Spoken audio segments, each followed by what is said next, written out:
When billionaire CEO Elena Mercer fired a man for being late to work, she had no idea she'd just destroyed the hero who saved her daughter's life that very morning. This is a story about power, redemption, and the invisible sacrifices we never see until it's too late. Stay with me until the end, hit that like button, and drop a comment telling me what city you're watching from so I can see how far this story travels. Now, let me take you back to where it all began. A cold Chicago morning that would change two lives forever. The glass tower at 401 North Michigan Avenue didn't just reflect the morning sun. It seemed to absorb it, turning the entire structure into a blade of light that cut through Chicago's skyline. Inside, on the 47th floor, Elena Mercer stood at the floor-to-ceiling windows of her corner office, watching the city wake up beneath her. At 30 years old, she'd built Mercer Meridian Capital into one of the most aggressive private equity firms in the Midwest, and she'd done it by refusing to bend. Her reflection in the glass showed a woman who looked like she'd been carved from marble. Sharp cheekbones, dark hair pulled back so tight it could have been painted on. A navy suit that probably cost more than most people's monthly rent. She checked her watch. 7:54 a.m., 6 minutes until the weekly operations meeting. 6 minutes until she expected every department head, every manager, every person who mattered to be sitting in that conference room ready to justify their existence for another week. Elena turned from the window and walked through her office, her heels clicking against the polished concrete floor with the rhythm of a metronome. Everything in this space was deliberate. The minimalist desk with nothing on it but a single monitor, the abstract art that cost a fortune but meant nothing. The temperature kept at exactly 68 degrees because studies showed it maximized productivity. She'd read that somewhere. She read everything. Her assistant Marcus was already at his desk outside her office, looking like he'd been there since dawn. He probably had been. "Morning," she said, not slowing down. "Good morning, Ms. Mercer. Your 8 o'clock is set. Everyone's confirmed." Good. She didn't need to say anything else. Marcus had worked for her for 3 years, and he'd learned early that Elena didn't traffic in small talk. She paid him well, extremely well, and in return he anticipated her needs before she voiced them and stayed out of her way the rest of the time. The conference room was already half full when she arrived at 7:58. Department heads were settling into their chairs, opening laptops, arranging papers. Elena took her seat at the head of the table and pulled up the agenda on her tablet. The room fell silent. They knew better than to chat when she was present. At exactly 8 a.m., she looked up. "Let's begin." But there was a problem. Seat 7, Operation Support, was empty. Elena's eyes fixed on the vacant chair like it was a personal insult. Around the table, people shifted uncomfortably. They all knew what an empty seat meant. They'd all seen what happened when someone tested Elena's rules. "Where's Bennett?" Her voice was calm, which somehow made it worse. Thomas Park, the facilities director, cleared his throat. I'm not sure, Ms. Mercer. Noah's usually very... I didn't ask for his attendance history. I asked where he is." "I don't know." Elena looked back at the empty chair. Noah Bennett. She'd approved his hiring 18 months ago, though she rarely dealt with operations-level staff directly. He'd come with decent references. Military background, some kind of medical training, solid work ethic. Facilities had needed someone who could handle the building's environmental systems, and Bennett had the technical skills. But none of that mattered now. She'd built Mercer Meridian on a simple principle: accountability. You showed up, you did the work, you met the standards, or you moved on. There were no exceptions, no sob stories, no second chances based on what you used to do or who you used to be. The company had grown 340% in 5 years because Elena had created a culture where mediocrity didn't survive, where excuses didn't exist. An empty chair at 8 o'clock on a Tuesday morning was more than just absence. It was a crack in the foundation. "We'll proceed without him," Elena said. "Tom, you'll cover his report. And when this meeting ends, I want Bennett in my office." The meeting crawled forward. Budget reviews, project updates, the usual dance of numbers and justifications. Elena listened with half her attention, the other half stuck on that empty seat. She wasn't angry. Anger was inefficient. But she was disappointed, and somehow that felt worse. She'd thought Bennett was solid, reliable, the kind of employee who understood what it meant to be part of something bigger than himself. Apparently, she'd been wrong. At 8:47, the conference room door opened. Every head turned. Noah Bennett stepped inside, and Elena's first thought was that he looked like hell. He was a tall man, probably 6'1", with the kind of build that suggested he'd been in serious shape once but had let it slide a little.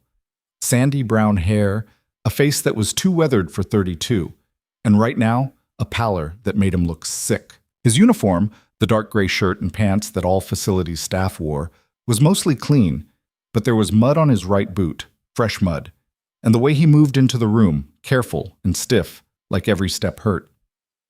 "Mr. Bennett?" Elena's voice cut through the silence. "How kind of you to join us." Noah stopped a few feet from the table. He didn't sit, didn't reach for the empty chair. He just stood there, and Elena noticed his right hand was pressed against his ribs, subtle but deliberate. "I'm sorry I'm late." His voice was quiet, steady. No excuses trailing behind it. "You're not late," Elena said. "Late is 5 minutes, 10 maybe if there's traffic. You're 47 minutes past start time. That's not late. That's absent."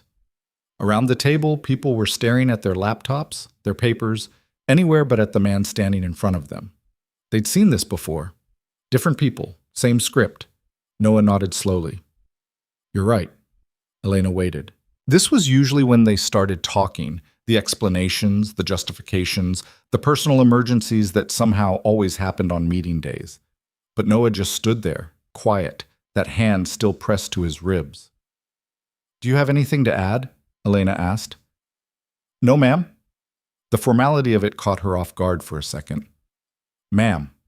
Like he was still in the military, still standing at attention, even though his body was clearly screaming at him to sit down. "Nothing to explain?" "Would it change anything?" The question hung in the air. It wasn't defiant. There was no edge to it, no challenge. It was just honest. A simple question from someone who'd already done the math and knew how it came out. Elena leaned back in her chair. "No," she said. "It wouldn't." Noah nodded again. "Then I'll save us both the time." "Smart." Elena closed her tablet and stood. "Tom, finish the meeting. Mr. Bennett, my office. Now." She walked out without looking back, but she could hear him following. Those careful, painful steps tracking behind her through the hallway, past Marcus's desk, into her office. She went behind her desk but didn't sit. Neither did Noah. He stood in front of the desk, hands at his sides now, and Elena could see a slight tremor in his fingers that he was working hard to control. 18 months, she said. "You've been here 18 months. In that time, have you ever been late before?" "No, ma'am." "Have you ever missed a shift, called in sick, left early?" "No, ma'am." "Then what happened today?" Noah looked at her, and for just a second, something flickered behind his eyes, something dark and old and tired. But then it was gone, locked down behind whatever walls he'd built to get through the day. "I don't have a good answer for you. Try a bad one." "I was delayed this morning. I should have called. I didn't. That's on me." Elena walked around the desk, closing the distance between them. Up close, she could see the details she'd missed in the conference room. The way his jaw was clenched tight, the shallow breathing, the faint sheen of sweat on his forehead despite the cool office air. "Are you injured?" "I'm fine." "You don't look fine. You look like you're about to pass out." "I'm fine," he repeated, and there was just enough steel in it to make her believe he'd stay upright through sheer stubbornness, if nothing else. Elena crossed her arms. "I built this company on a very simple idea, Mr. Bennett. Everyone matters, or no one does. I can't make exceptions. Not for you, not for anyone. The moment I let one person slide, the whole thing falls apart. You understand that?" "Yes, ma'am." "I'm sure you're a decent person. Your record here has been solid. But I can't keep someone who doesn't respect the team enough to show up on time, or at least have the courtesy to call." Noah's expression didn't change. He'd known this was coming. Probably knew it the second he walked into that conference room 47 minutes late. "I understand," he said quietly. "You're terminated, effective immediately. HR will handle your exit paperwork. You'll receive 2 weeks severance, which is more than generous considering the circumstances." "Thank you." The words were so soft, so sincere, that they almost didn't sound real. Elena had fired dozens of people over the years, hundreds, if you counted all the rounds of layoffs and restructurings that came with building an empire. Some of them begged, some got angry, some cried. But she'd never had anyone thank her before. "You can go," she said. Noah turned toward the door, moving with that same careful stiffness, and Elena felt something twist in her chest that she didn't recognize. It wasn't guilt. She didn't do guilt. She'd made the right call.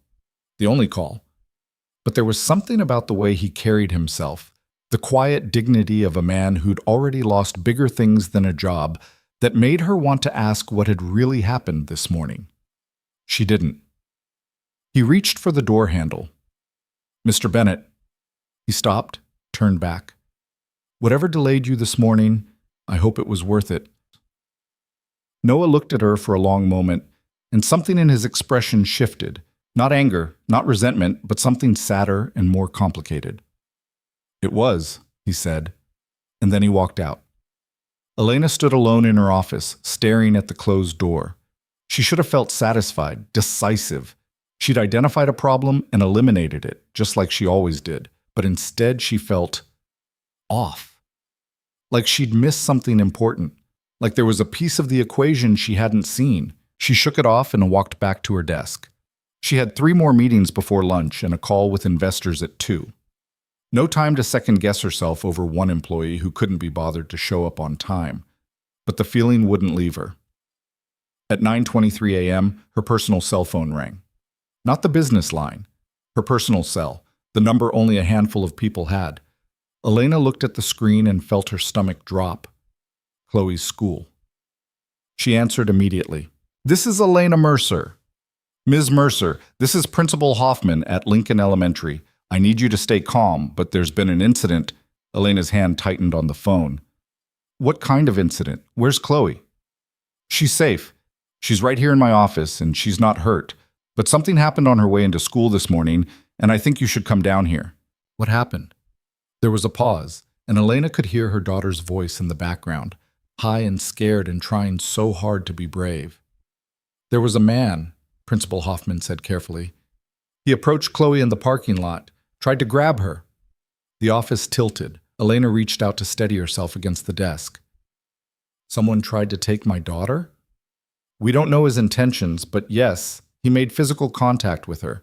But Ms. Mercer, she's okay. Someone intervened. One of the parents saw what was happening and, well, I think it's better if you just come down here. Can you do that?"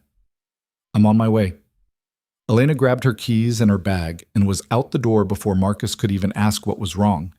She took the stairs instead of the elevator, 47 floors of concrete and steel that she ran down in her heels without feeling any of it.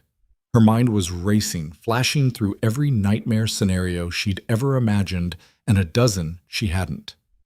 Chloe. She just remembered Principal Hoffman's office door and Chloe's face when she saw her. "Mom!"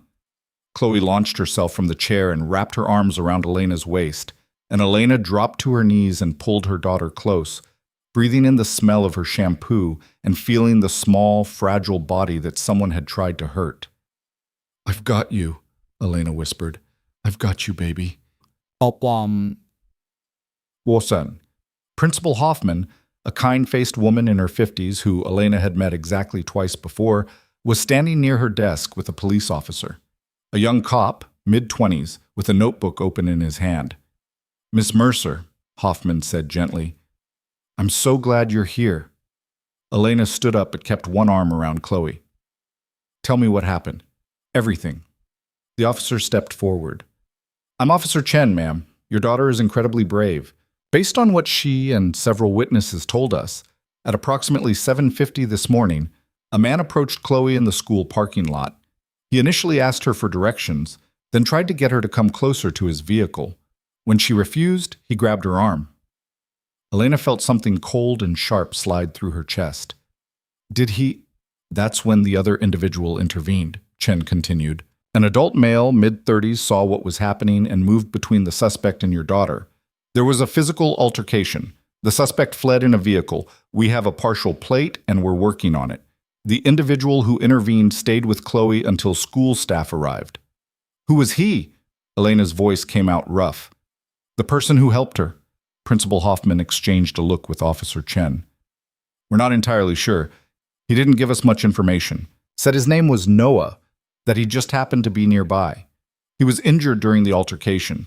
The suspect appears to have hit him with a car door or possibly struck him during the struggle. We tried to get him to wait for EMTs, but he left before they arrived. Elena's mind was working too fast and too slow at the same time. Noah, mid-30s, injured. Did he say anything else, where he was going? He said he had to get to work, Hoffman said. He seemed very concerned about being late.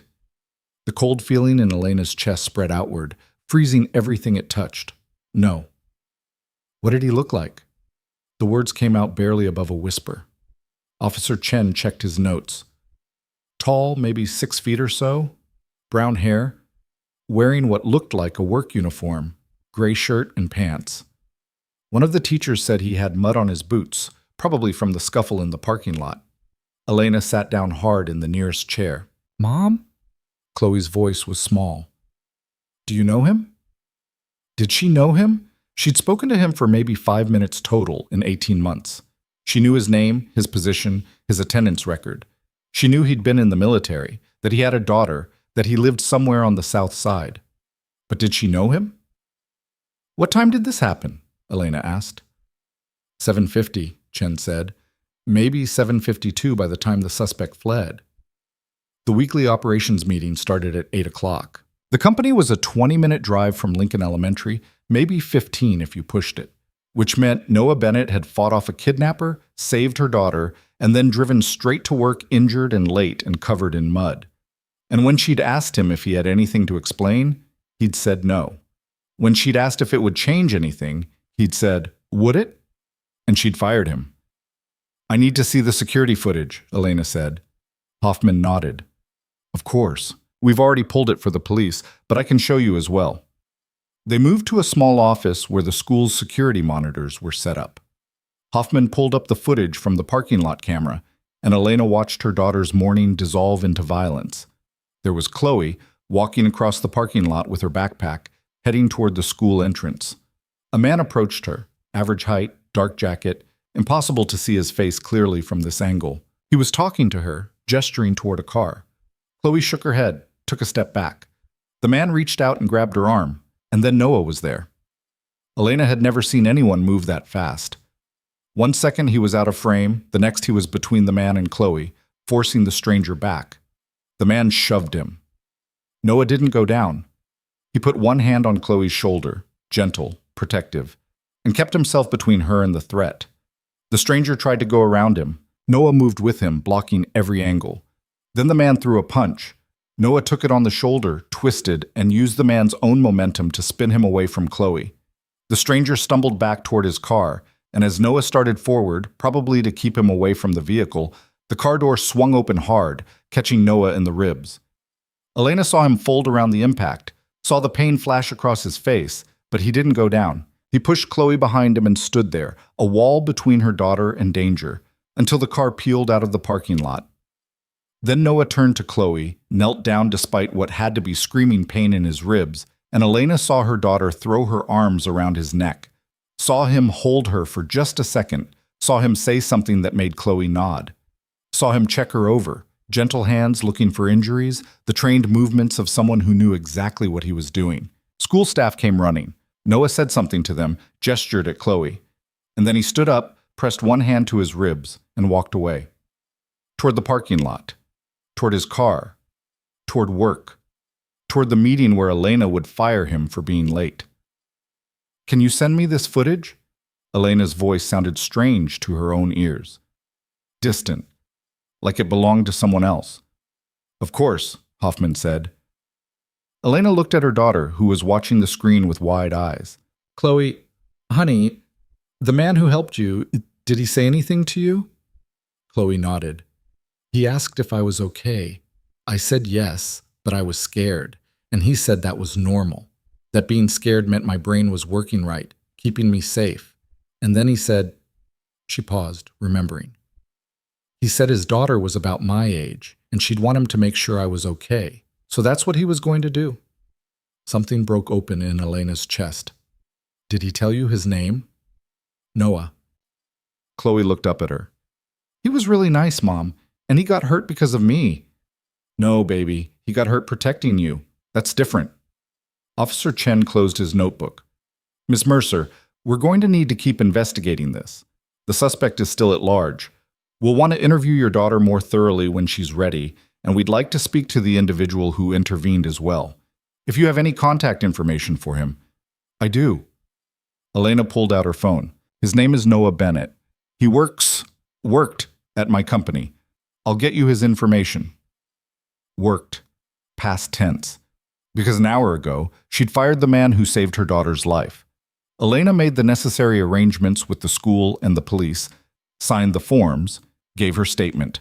She told Chloe they were taking the rest of the day off, that they'd go home and talk about what happened and figure out how to feel safe again. But inside, Elena was somewhere else entirely. Inside, she was watching that security footage on a loop. Noah throwing himself between her child and a predator, taking a hit that could have broken ribs, and then walking away without asking for anything in return, without even mentioning it. By the time Elena got Chloe settled at home with her favorite lunch and a movie, it was almost noon. She called Marcus from her home office. I need Noah Bennett's file, she said, everything we have on him, and I need to know if he's still in the building. He left about an hour ago, Miss Mercer, checked out through security at 10:47. Of course he had. Fired employees didn't hang around. Send me his address, his phone number, everything. Is everything all right? Just send it. The file came through 3 minutes later. Elena opened it and started reading, and with every paragraph, the knot in her stomach pulled tighter. Noah Bennett, 32 years old. Prior to joining Mercer Meridian, he'd served 8 years in the Army as a combat medic. 3 tours overseas, decorated twice for valor. After his military service, he'd worked for Chicago Fire Department as a paramedic, then moved to a private search and rescue organization. Exemplary record across the board. And then, 4 years ago, he'd quit everything and taken a basic facilities position at a private equity firm. The file didn't say why, but Elena found it in a footnote, a reference to his emergency contact. Emma Bennett, age 6. Daughter. Mother deceased. Noah had lost his wife and stepped away from a career saving lives so he could be home before dark for his little girl. And Elena had fired him for being late to a meeting. She looked at the address. An apartment in Bridgeport, South Side. Not far. She could be there in 20 minutes. But what would she say when she got there? Thank you for saving my daughter. Sorry I destroyed your livelihood. Here's a check. Does that make it better? Elena put her head in her hands and tried to remember the last time she'd felt this small. Her phone buzzed. A text from Marcus. Noah Bennett just checked into an urgent care clinic on South Halsted.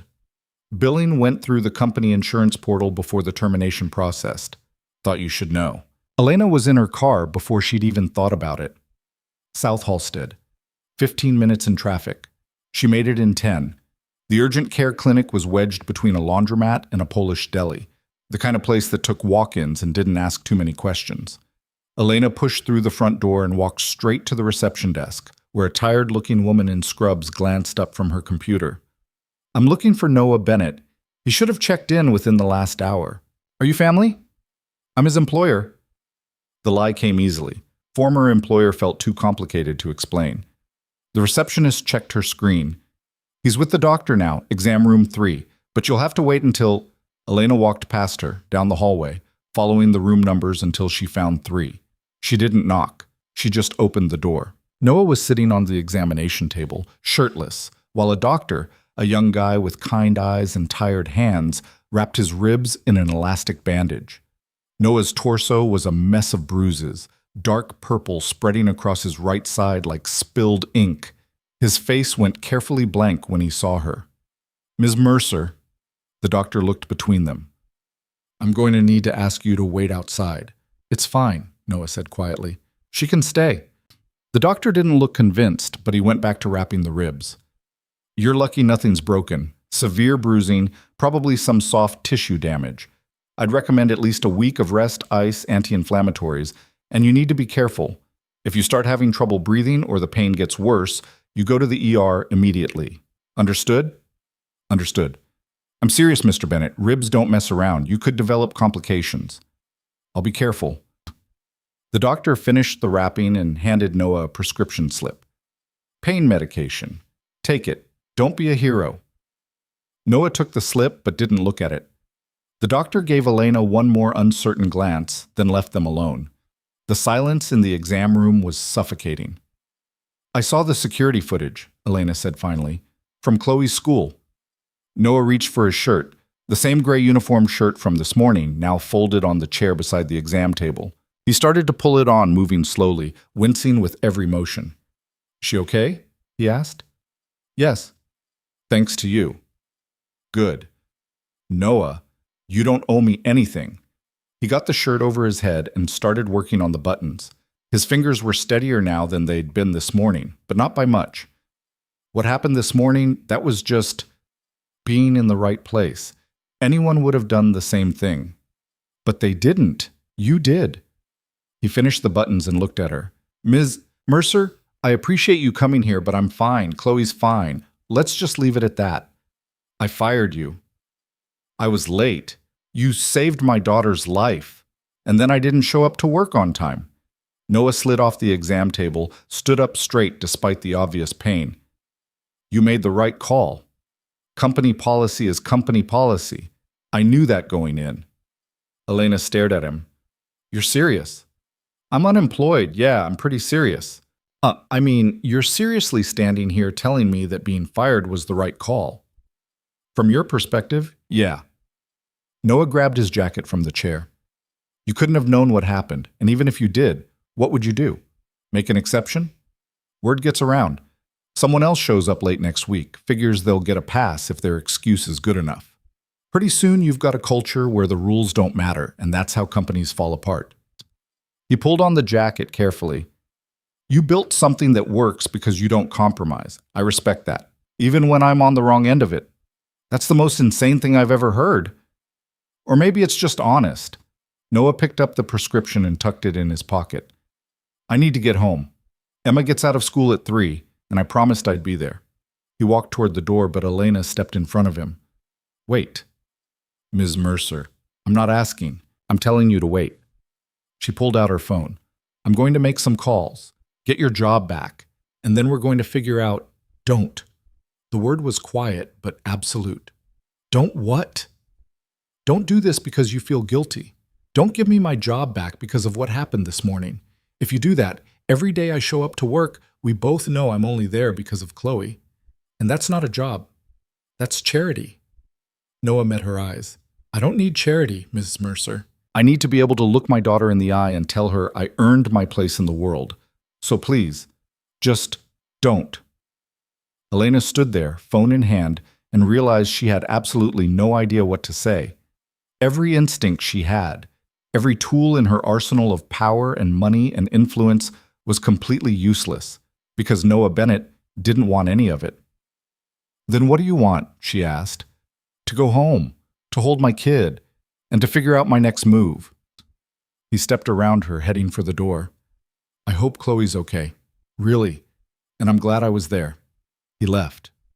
Elena stood alone in the exam room, surrounded by the smell of antiseptic and the sound of other people's emergencies echoing down the hallway, and felt the foundation of her perfectly controlled world crack right down the middle. Elena drove home in a daze, her hands gripping the steering wheel so tight her knuckles went white. The Mercedes handled like a dream, smooth and responsive, but she barely noticed. Her mind was stuck in that exam room, replaying Noah's words over and over. "Don't do this because you feel guilty." Like guilt was something she could just switch off. Like she hadn't spent the last 2 hours realizing she'd punished a man for heroism. When she pulled into her driveway in Lincoln Park, the house looked the same as it always did. 3 stories of restored Victorian brick, worth more than most people would earn in 10 lifetimes. She'd bought it after her first major deal closed, back when she was 26 and hungry to prove that a woman who'd grown up in a 2-bedroom apartment in Pilsen could own a piece of the Gold Coast. The house was supposed to mean she'd made it. Right now, it just felt empty. Chloe was in the living room where Elena had left her, curled up on the couch with a blanket and her tablet. The movie was still playing, some animated thing about talking animals, but Chloe wasn't watching. She looked up when Elena came in, and her face did that thing kids' faces do when they're trying to decide if they're allowed to be upset. "Hey, baby." Elena sat down beside her and pulled her close. "How are you feeling?" "Okay, I guess." Chloe's voice was small. "Mom, did you find him?" Find who? Noah, the man who helped me. Did you find him? Elena hesitated. She'd never been good at lying to Chloe. The kid had a built-in lie detector that could shame a polygraph. I did, she said carefully. Is he okay? He got hurt because of me. He's going to be fine. Bruised ribs, nothing broken. Chloe relaxed a little, sinking deeper into the couch. That's good. I was worried. You were very brave this morning. You know that. I didn't feel brave. I felt scared. That's what brave is, honey. Being scared and doing the right thing anyway.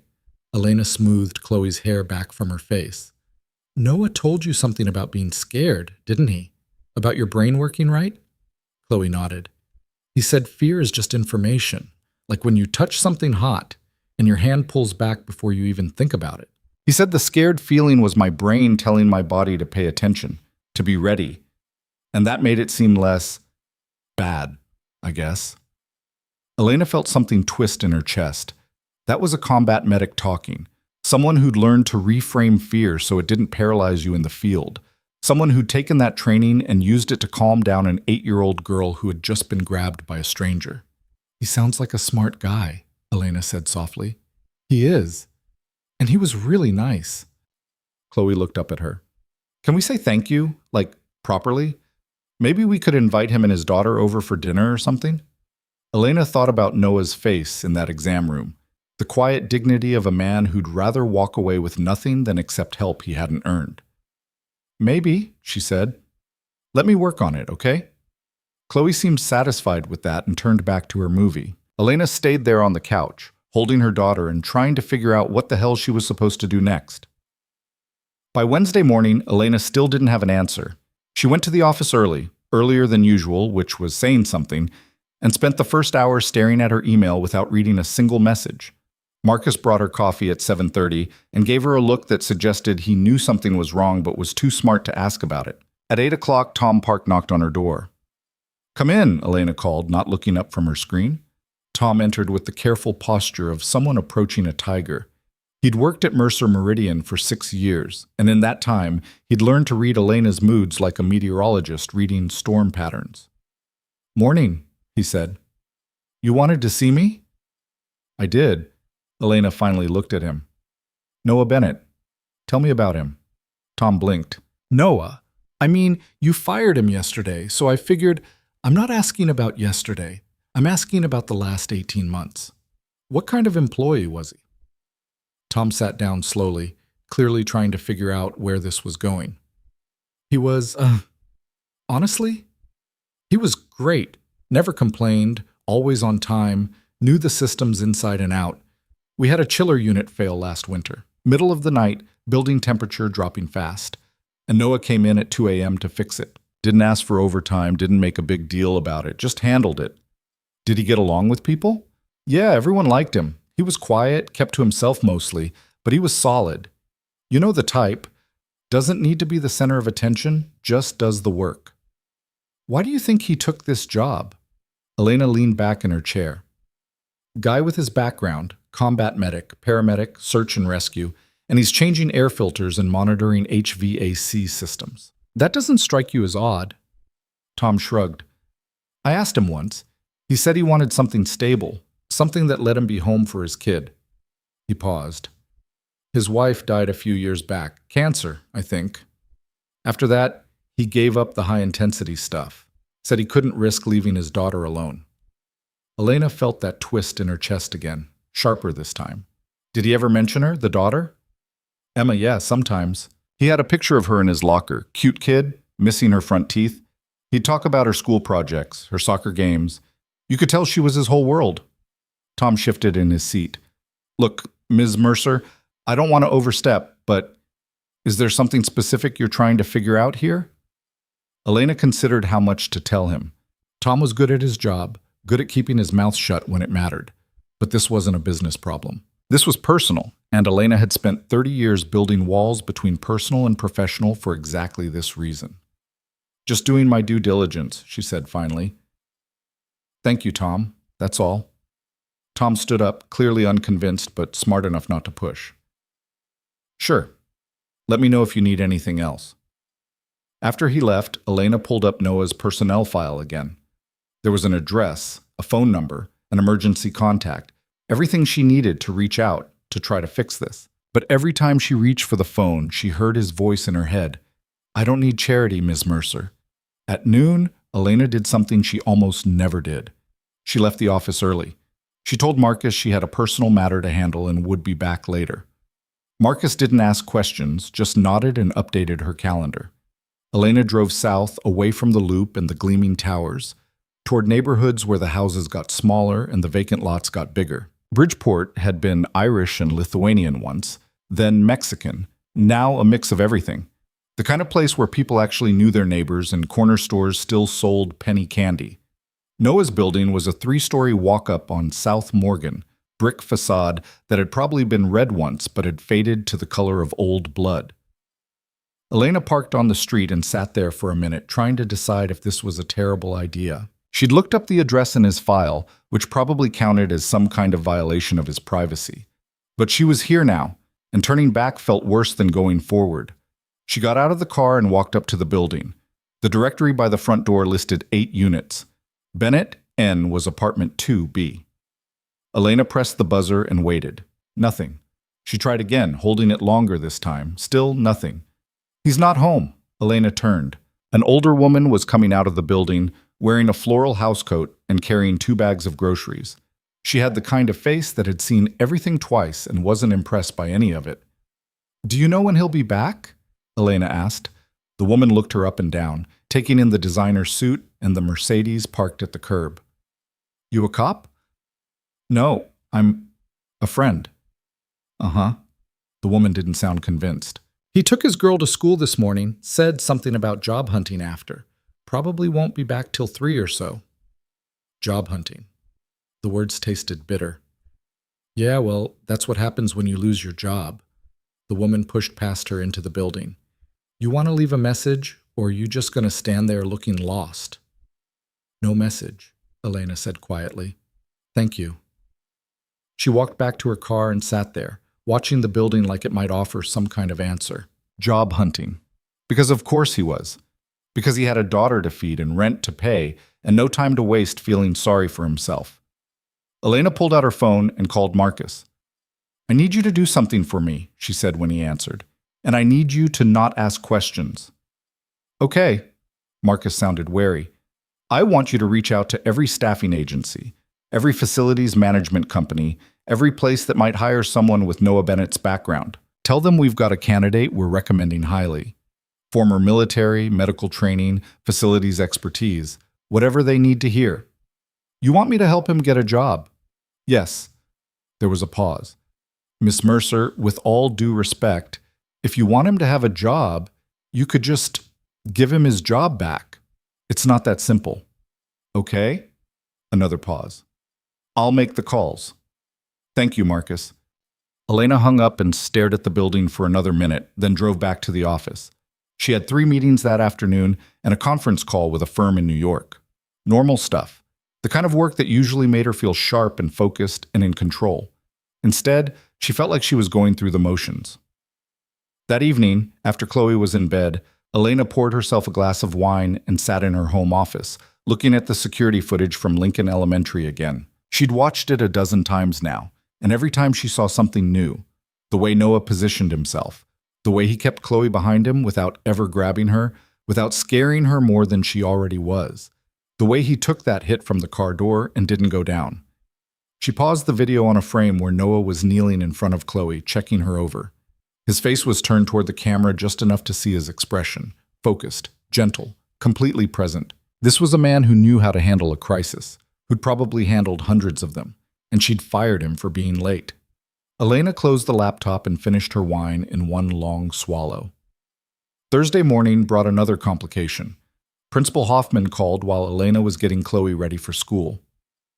Ms. Mercer, I wanted to update you on the investigation. The police have identified the suspect from the parking lot footage. He's connected to at least 2 other attempted abductions in the area. They're working on locating him now. Elena felt cold. 2 others? Yes, both within the last month. In both cases, someone intervened or the child got away. The police think he's been escalating. But Chloe's okay. Elena said it like a mantra. She's safe. She is, thanks to Mr. Bennett. Hoffman paused. Actually, that's part of why I'm calling. The police would like to speak with him formally. Get a detailed statement, show him some photos for potential ID. Do you happen to have current contact information for him? I can get it to you, Elena said. After the call ended, Elena stood in her kitchen and tried to breathe normally. 2 other attempts, which meant that if Noah hadn't been there, if he'd been on time to that meeting, if he'd decided saving Chloe wasn't worth the risk. She couldn't finish the thought. Chloe came downstairs in her school uniform, backpack already on. Ready, Mom? Are you sure you want to go today? You can stay home if you need to. Chloe shook her head. I'm okay. And Ms. Hoffman said they have extra security now. Plus, you're dropping me off right at the door, right? Right at the door, Elena confirmed. The drive to school was quiet. Chloe stared out the window, and Elena kept checking the rearview mirror like the suspect might materialize behind them. When they got to Lincoln Elementary, true to her word, Elena parked illegally right at the entrance and walked Chloe all the way inside. See you at 3, Chloe said, hugging her. See you at 3, baby. Elena watched her daughter disappear down the hallway toward her classroom, then walked back to her car. A parking enforcement officer was writing her a ticket. Elena took it without argument and drove to work. Marcus was waiting when she got to the office, and he looked uncomfortable. What? Elena asked, hanging up her coat. I made those calls yesterday. About Bennett. And? 3 companies were interested. Really interested, actually. His resume is impressive. But when I followed up this morning, 2 of them had already passed. Elena frowned. Why? Marcus shifted his weight. They called Mercer Meridian for a reference. We don't give references for terminated employees. I know. That's what HR told them. And apparently that was answer enough. Marcus looked miserable. The 3rd company is still considering him, but they're hesitant. They asked why someone with his background was working facilities to begin with, and why he only lasted 18 months. Elena closed her eyes. She'd been trying to help, and instead she'd made things worse. Because of course potential employers would call, and of course her company's policy would make Noah look like a problem employee. Get me their number, she said. The 3rd company. I'll call them myself. Miss Mercer? Just get me the number, Marcus. An hour later, Elena was on the phone with a facilities director at a property management firm downtown. The guy sounded young, eager, and slightly starstruck that the head of Mercer Meridian Capital was calling him directly. Mr. Bennett worked for us for 18 months, Elena said, keeping her voice level and professional. In that time, he was punctual, competent, and well regarded by his team. His termination was a personnel matter unrelated to his job performance. Can you be more specific about the personnel matter? The facilities director asked. Elena thought about Noah in that exam room, ribs wrapped and pride intact. No, she said. But I can tell you that if I had a position available right now that matched his skills, I'd hire him back immediately. He's exactly the kind of employee you want on your team. There was a pause. That's quite an endorsement. It's the truth. Okay, well, we'll definitely keep him in consideration. Thank you for the call, Ms. Mercer. Elena hung up and put her head in her hands. She'd just lied to a potential employer. Well, not lied exactly. Everything she'd said was technically true, but she'd deliberately misrepresented the situation, and if Noah ever found out, he'd probably be furious. She was saved from spiraling further by a knock on her door. Tom Park again, looking even more nervous than he had yesterday. We have a problem, he said without preamble. What kind of problem? The main air handler for floors 30 through 45 just went down. Temperature's already climbing. I've got a crew looking at it, but... He trailed off. But what? Noah was the only one who really understood that system. We've got manuals, we've got schematics, but that unit's old and temperamental, and he had a feel for it that nobody else has. Elena stood up. How long until we get it fixed? Hard to say. Could be an hour, could be all day. We might have to call in a specialist, which means we're looking at a few $1,000s minimum. Do it, whatever it takes. Elena grabbed her phone. I'll let the executive team know. We might need to send people home early if it gets too hot. Tom nodded and left. Elena sent out the email, then stood at her window looking out at the city. Somewhere out there, Noah was probably sitting in some cramped HR office, filling out applications and answering questions about why he'd left his last job. And back here, the systems he'd maintained were already starting to fail without him. The air handler got fixed by 3 o'clock. Turned out to be a sensor issue that Tom's crew eventually figured out. But it cost 6 hours of lost productivity and $4,500 in emergency service calls. Elena signed off on the expense report and tried not to think about how Noah would have had it running again in 20 minutes. Friday morning, Elena made a decision. She'd spent 4 days trying to fix things from a distance, trying to help Noah without actually talking to him, and all she'd managed to do was make everything more complicated. It was time to stop being a coward. She had Marcus clear her afternoon schedule, then drove back to Bridgeport. This time, she waited. She parked across from Noah's building at 2:30 and sat there, watching the door. At 3:15, she saw him turn the corner, walking with a little girl who had to be Emma. She was small for 6, with dark curly hair and Noah's exact same eyes. She was talking animatedly, her hands moving as she told some story, and Noah was listening like it was the most important thing he'd ever heard. They disappeared into the building. Elena waited 5 minutes, then got out of her car and went up to the door. This time, when she pressed the buzzer for 2B, Noah's voice came through the intercom. "Yeah?" "It's Elena Mercer. Can we talk?" Silence. Elena could picture him standing there, finger on the button, trying to decide whether to hang up or let her in. "Please," she added. The door buzzed. Elena climbed the stairs to the second floor and found Noah waiting in the hallway outside his apartment. He was wearing jeans and a faded army t-shirt, and he still moved like his ribs hurt. "How did you know where I live?" he asked. "Personnel file." "Right." He crossed his arms, then winced and uncrossed them. "Look, Ms. Mercer, I appreciate whatever you're trying to do here, but can I just talk to you for 5 minutes, please?" Noah glanced back at his apartment door, then sighed. 5 minutes. But out here, Emma's inside doing homework, and I don't want her knowing about any of this. Fair enough. They stood in the dim hallway, and Elena realized she hadn't actually planned what to say. She'd been so focused on getting here that she hadn't thought past the moment of arrival. "I know about the other attempts," she said finally. "The other kids that man tried to take. The police told me." Noah nodded. "I figured they would. If you hadn't been there, if you'd been on time to work, don't do that to yourself. You didn't know, couldn't have known." "That doesn't make it better." "No," Noah agreed. "But it's the truth anyway." Elena looked at him, really looked at him. He was exhausted. Not just physically, though the injury clearly wasn't helping, but there was a deeper tiredness in his eyes, the kind that came from carrying too much for too long. "I've been making calls," she said, "trying to help you find a new position. I gave you a reference, talked you up to some companies." Noah's expression went carefully flat. "I asked you not to do that." "I know, but I did it anyway." Elena met his gaze. "And I'd do it again. Because what happened wasn't fair, and I'm trying to make it right. By interfering with my job search? By taking responsibility for my mistake." "It wasn't a mistake." Noah's voice was quiet but firm. "You had a rule. I broke it. That's not complicated. It is when the reason you broke it was saving my daughter's life. That doesn't change the principle."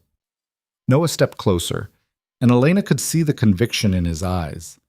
"Miss Mercer, you built that company on accountability, on everyone following the same standards. If you start making exceptions, even for good reasons, then the whole thing falls apart. You were right to fire me, and I need you to stop trying to undo it." Elena felt something snap inside her. "You know what? No, I don't accept that. You don't get to. I fired you because I didn't have all the information. I made a choice based on incomplete data, and it was the wrong choice. That's not principles. That's just bad judgment." She could feel her control slipping, 4 days of guilt and frustration bubbling over. "And you standing here telling me I was right to do it doesn't make you noble. It just makes you stubborn." Noah stared at her. "What do you want from me?" "I don't know." Elena's voice cracked. I can't leave it like this. I can't have the man who saved my daughter's life out here struggling to find work because I was too rigid to see what was right in front of me. I'm not struggling. I'll find something. When? In a week? A month? What happens to Emma while you're looking? Noah's jaw tightened. That's not your concern. Maybe it should be. They stood there in the hallway, the afternoon light coming through the window at the end of the corridor and painting everything in shades of gold and shadow. Somewhere in the building, a dog was barking. Down the street, a car alarm went off and then stopped. Why do you care? Noah asked finally. Really? Is it guilt? Gratitude? Some need to fix things because that's what powerful people do? Elena thought about it. The honest answer was probably all of those things tangled together in ways she couldn't separate even if she tried. Maybe I just think you deserve better than this, she said. What I deserve doesn't matter. Life isn't fair, Ms. Mercer. You don't get points for being in the right place or doing the right thing. You just keep moving forward and hope it adds up to something decent in the end. That's bleak. That's realistic. Noah glanced at his apartment door again. Your 5 minutes are up. He was right, and Elena still hadn't accomplished anything except confirming that Noah Bennett was one of the most frustratingly principled people she'd ever met. The police want to talk to you, she said, about the incident. They need a formal statement. I know, they already called. And I'll go in tomorrow, give them what they need. Noah looked at her. Is Chloe okay? Really? She's scared, but she's handling it better than I am, honestly. Something in Noah's expression softened. Kids are resilient, more than we give them credit for. She asked about you, wanted to know if you were okay. Tell her I'm fine. She wants to say thank you, properly. Maybe you and Emma could come to dinner sometime. Ms. Mercer. Noah's voice was gentle but final. I appreciate the offer, but I think it's better if we just let this be what it is. I helped your daughter. You fired me for being late. Both those things happened, and neither one of us can change them. So maybe we just accept that and move on. Elena wanted to argue, but she could see in his face that he meant it. This was who Noah Bennett was, someone who did what needed doing and then walked away without asking for medals or second chances. It was admirable and infuriating in equal measure. Okay, she said quietly. I'll let you get back to Emma. She turned to go, but Noah spoke again. Ms. Mercer? She looked back. For what it's worth, I don't regret it. Being late, getting fired, any of it. Your daughter's safe. That's what matters. Elena nodded, not trusting herself to speak, and walked back down the stairs. When she got to her car, she sat there for a long moment before starting the engine. Noah was wrong about one thing. What he deserved did matter, and somehow Elena was going to find a way to make him see that. Elena spent the weekend in a fog. She took Chloe to her soccer game on Saturday, the first normal thing they'd done since Tuesday, and stood on the sidelines with the other parents, pretending to care about 8-year-olds chasing a ball around a muddy field. But her mind was elsewhere, stuck on a hallway in Bridgeport and a conversation that had gone nowhere. Chloe scored a goal in the second half, and Elena cheered with everyone else, but the sound felt hollow coming out of her mouth. Afterward, they went for ice cream, and Chloe talked about her team's chances at the tournament next month, and Elena nodded in all the right places while tasting nothing. That night, after Chloe was asleep, Elena sat in her office and did something she hadn't done in years. She looked up her own company's policies. Not the high-level strategy documents or the investor presentations, but the actual employee handbook. The attendance policy was on page 12, written in the same clinical language as everything else. 3 instances of tardiness in a 6-month period resulted in a written warning. A 4th instance meant termination. But there was a clause she'd forgotten about, buried in paragraph 3. Management reserves the right to consider extenuating circumstances on a case-by-case basis. Extenuating circumstances. She'd written that clause herself back when the company was smaller and she'd still believed in flexibility. And then somewhere along the way, she'd forgotten it existed. Or maybe she'd just stopped believing extenuating circumstances were real. Elena closed the handbook and poured herself a drink she didn't want. Sunday morning brought rain, the cold, relentless kind that turned Chicago gray and made everything feel heavier. Elena had planned to work from home, catch up on reports and projections, but she couldn't focus. By noon, she gave up and drove to the office anyway. The building was nearly empty on a Sunday, just security and a few workaholics like her who didn't know what else to do with themselves.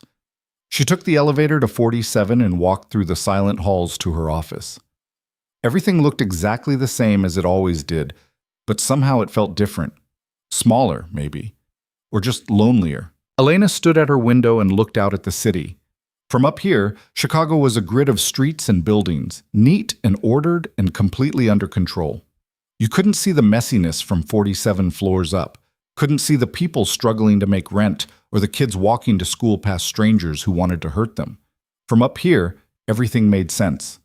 She hated it. Her phone rang. Marcus, which was odd for a Sunday. "Sorry to bother you," he said when she answered, "but I just got a notification from HR. Noah Bennett's COBRA paperwork went through. His health insurance converts to the federal plan as of Monday." Elena closed her eyes. COBRA was the insurance continuation program for terminated employees, and it was expensive as hell. Noah would be paying 3-4 times what he'd paid through the company plan, assuming he could afford it at all. "Thanks for letting me know," she said. "There's something else." Marcus hesitated. "That third company I told you about, the property management firm? They called Friday afternoon. They're not moving forward with Noah's application." "Did they say why?" "They were vague. But reading between the lines, I think they were worried about liability. A guy with his background taking a facilities job, leaving after 18 months with no real explanation, they probably figured there was more to the story and didn't want to risk it." Elena felt something cold settle in her stomach. "So we've made him unemployable." "I wouldn't say that. He'll find something eventually. It just might take longer than—" "Thank you, Marcus. I'll see you tomorrow." She hung up before he could respond and stood there in her empty office, listening to the rain hit the windows. Noah was right. She'd been trying to help, and all she'd done was make things worse. Every call Marcus made, every reference she gave, just drew more attention to the gap in Noah's employment history. To the fact that he'd been fired from a prestigious company after 18 months for reasons no one would explain. Elena grabbed her coat and headed for the elevator. She didn't have a plan, didn't know what she was going to do, but she couldn't stay in that office another second. The drive to Bridgeport took 30 minutes in the rain. Elena parked across from Noah's building and sat there with the engine running, wipers beating back and forth across the windshield. She could see lights on in his apartment, second floor, third window from the left. She wondered what he was doing in there. Making dinner, probably. Helping Emma with homework. All the normal Sunday things that normal people did when their lives weren't falling apart.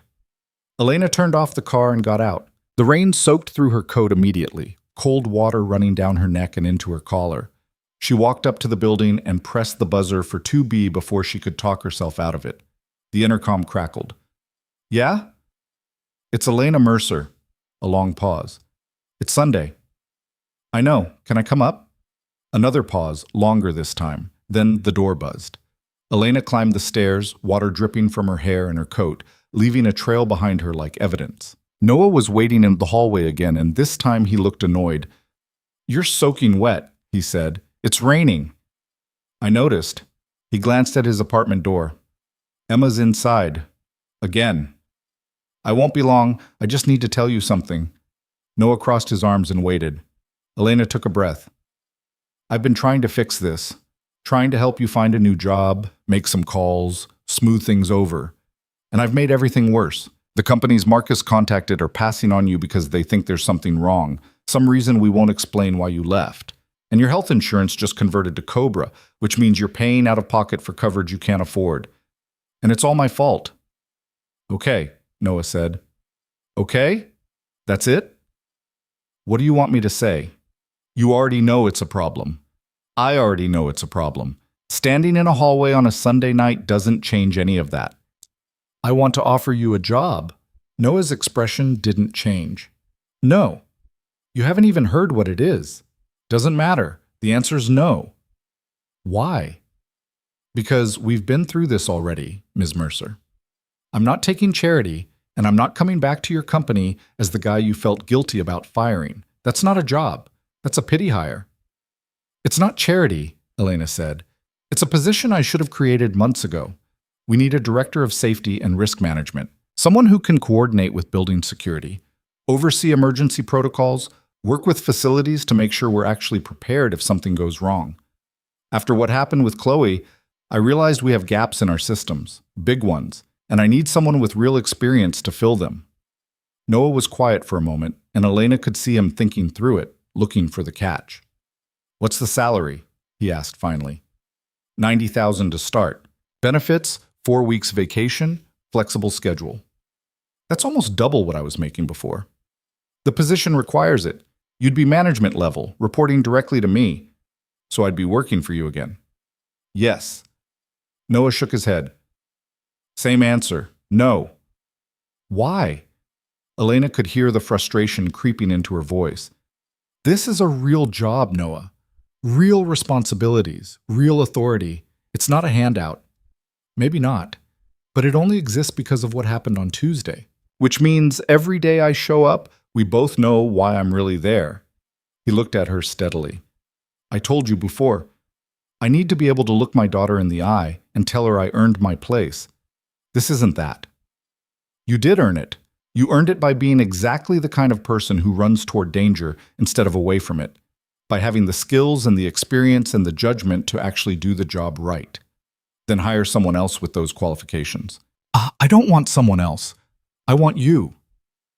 The words came out with more force than Elena intended, and they hung in the air between them, heavy with meanings she hadn't meant to put there. Noah's expression softened slightly. I appreciate that. Really. But my answer's still no. Elena felt something break loose inside her, all the control she'd been holding on to for the last week finally giving way. Fine, she said, her voice sharp. Then tell me what you want, because I can't just walk away from this. I can't pretend everything's fine when I know what I did to you. So what do you want from me, Noah? What would actually make this right? Nothing. His voice was quiet. There's nothing you can do. What happened, happened. And yeah, it sucks, but that's life. You make the best decision you can with the information you have, and sometimes it's the wrong one. That doesn't make you a bad person. It just makes you human. That's not good enough. It's going to have to be. Elena stared at him, this infuriating man who refused to be helped, who wouldn't let her fix her own mistakes, who insisted on suffering the consequences of her bad judgment with the same quiet dignity he brought to everything else. I don't understand you, she said finally. I know. And I'm not sure I understand you either. Noah glanced at his door again. Look, I need to get back inside. Emma gets nervous when I'm gone too long. Wait. Elena reached out, almost touching his arm before pulling back. At least let me do something. Pay your Cobra premiums until you find something new, or give you a severance package that actually reflects what you did for my daughter. Something. No. Noah. Ms. Mercer, the more you try to fix this, the worse you're making it, for both of us. He met her eyes. The best thing you can do right now is let it go. Let me handle my own situation, and you go back to running your company. That's what we both need. Elena wanted to argue, but she could see it wouldn't matter. Noah had made up his mind, and when he decided something, he stuck to it. She recognized that stubbornness because she saw it in the mirror every morning. Okay, she said quietly. I'll let it go. Thank you. She turned to leave, then stopped. Can I ask you something? And will you actually answer me honestly? Depends on the question. Why did you really leave your old career? The paramedic work, the search and rescue? Was it just about being home for Emma, or was there more to it? Noah was silent for a long moment, and Elena thought he might tell her it was none of her business. But then he spoke, his voice low and rough. My wife died when Emma was 2. Cancer, like Tom probably told you. It took 8 months from diagnosis to the end, and it was... He stopped, swallowed. It was bad. Really bad. And during that time, I was still working as a paramedic, still taking calls, still showing up to other people's emergencies. Because that's what you do, right? You keep going. Elena didn't say anything, just waited. One night, about 2 weeks before Sarah died, I got called to a car accident. Head-on collision, 2 vehicles, multiple casualties. And when I got there, one of the victims was a woman about Sarah's age. Same hair color, same build. For a second in the dark, I thought it was her. Noah's jaw clenched. It wasn't, obviously. But I froze, completely froze. My partner had to push me out of the way so he could work on her. What happened to the woman? She died. Maybe she would have died anyway. The injuries were severe. But I'll never know if those 10 seconds I wasted might have made a difference. He looked at Elena. After Sarah passed, I tried to keep working. Thought I could push through it, get back to normal. But I couldn't. Every call, every patient, I'd see Sarah's face. I'd freeze up or second guess myself or just break down. So I quit. Took the facilities job because it was something I could do with my hands that didn't require me to save anybody's life. But on Tuesday was different. That was instinct, muscle memory. I didn't think about it, I just moved. And it was a kid, not someone dying of cancer. He paused. But yeah, you're right to wonder. I'm not the guy I used to be. That combat medic, that paramedic who ran into burning buildings, he's gone. This is what's left. Elena felt something twist in her chest, sharp and painful. You saved my daughter's life. You took a hit that could have broken ribs and then went to work without telling anyone. That sounds pretty heroic to me. Or it sounds like someone who's so used to pretending he's fine that he doesn't know how to ask for help anymore. Noah gave her a sad smile. We're not so different, Ms. Mercer. You built a company by never showing weakness. I built a life by never admitting I was broken. And look where it got both of us. He was right, and Elena hated it. Hated that this stranger could see through her so easily. Hated that in the space of 1 week, he'd managed to crack open the armor she'd spent 30 years building. I should go, she said. Yeah, drive safe in the rain. This time, Elena made it all the way down the stairs and out to her car before the tears came. She sat in the driver's seat with the engine off, rain hammering on the roof, and cried for the first time in years. For Chloe and Noah and Emma and Sarah, for the cruelty of a world where good people suffered and bad people walked away, for the desperate unfairness of it all. When she finally had enough control to drive, she went home and found Chloe asleep on the couch, the TV still playing some cartoon movie. Elena carried her upstairs to bed, tucked her in, and stood there watching her daughter sleep. The daughter who was alive because a broken man had decided to be a hero one more time.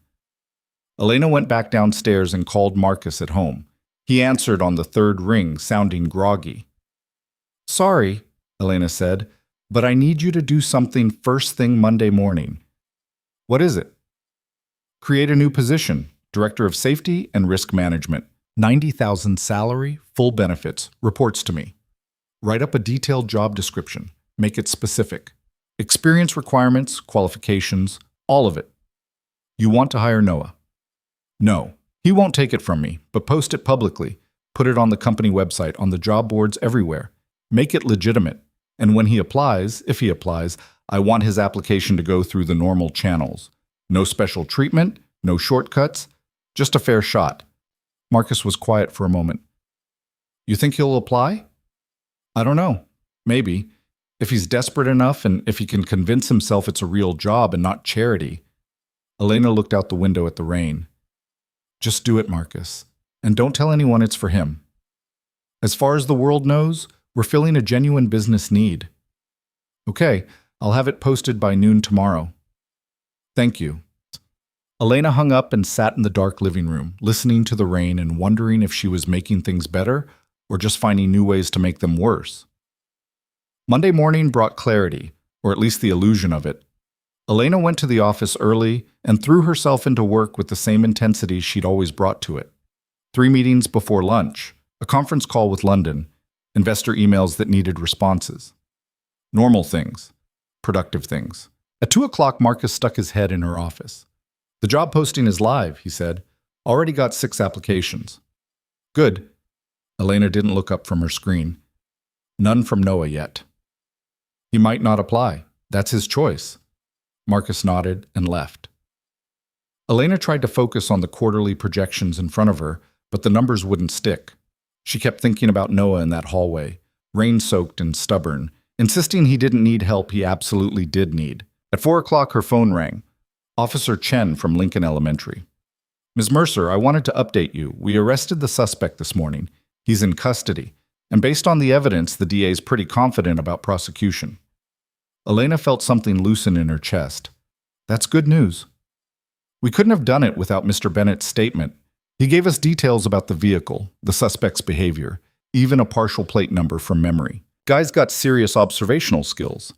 He was a combat medic, Elena said. I think noticing details was part of the job. Yeah, I saw that in his background. Listen, I know this has been hard on your daughter. If she needs to talk to someone, we've got victim advocates who specialize in... Thank you, officer. I'll keep that in mind. After Chen hung up, Elena sat there staring at her phone. The suspect was in custody. Chloe was safe. And Noah was somewhere out there, probably sitting in another bland HR office, trying to explain why he'd left his last job without saying anything that might sound like he was looking for sympathy. The rest of the week crawled by. Marcus updated her each morning on the applications for the safety director position. 12 by Tuesday, 18 by Wednesday, 24 by Thursday. None from Noah. Elena told herself it didn't matter, that she'd created a real position that needed to be filled regardless of who applied. But she couldn't shake the feeling that she'd miscalculated somehow. Friday afternoon, Marcus came in looking uncomfortable. "What?" Elena asked. "Application number 27. Came in about an hour ago." Elena's heart jumped. "Noah?" "Yeah." Marcus pulled up the file on his tablet. He filled out the whole thing, cover letter, resume, references, even answered the supplemental questions. "What did he say?" "In the cover letter?" Marcus hesitated. "You should probably read it yourself." He handed her the tablet. Elena opened the file and started reading. The letter was professional, concise, and completely impersonal. Noah outlined his qualifications: military service, medical training, emergency response experience. He explained his transition to facilities work as a desire for more regular hours and less traumatic stress. He cited specific aspects of the job description that aligned with his background. There was no mention of Chloe, no reference to his previous employment at Mercer Meridian, nothing that suggested he knew Elena personally. It was perfect, and it broke her heart. "He's playing it straight," Marcus said quietly, "treating it like any other application." "That's what I wanted." "Is it?" Elena looked up at him. "What's that supposed to mean?" "I've worked for you for 3 years, Miss Mercer. I've seen you make a lot of decisions, some of them pretty ruthless, but I've never seen you this torn up about anything." Marcus took the tablet back. "This guy means something to you, and I don't think it's just guilt. He saved my daughter's life."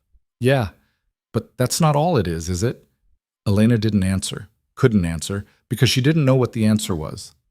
Yes, Noah had saved Chloe, but it was more than gratitude driving her now. It was the way he carried himself, the quiet strength that came from surviving things that should have destroyed him, the way he refused to compromise his principles even when it cost him everything, the way he saw through her bullshit with the same X-ray clarity she usually used on other people. He was like her, and nothing like her, and she couldn't stop thinking about him. "Schedule the interviews," she said finally.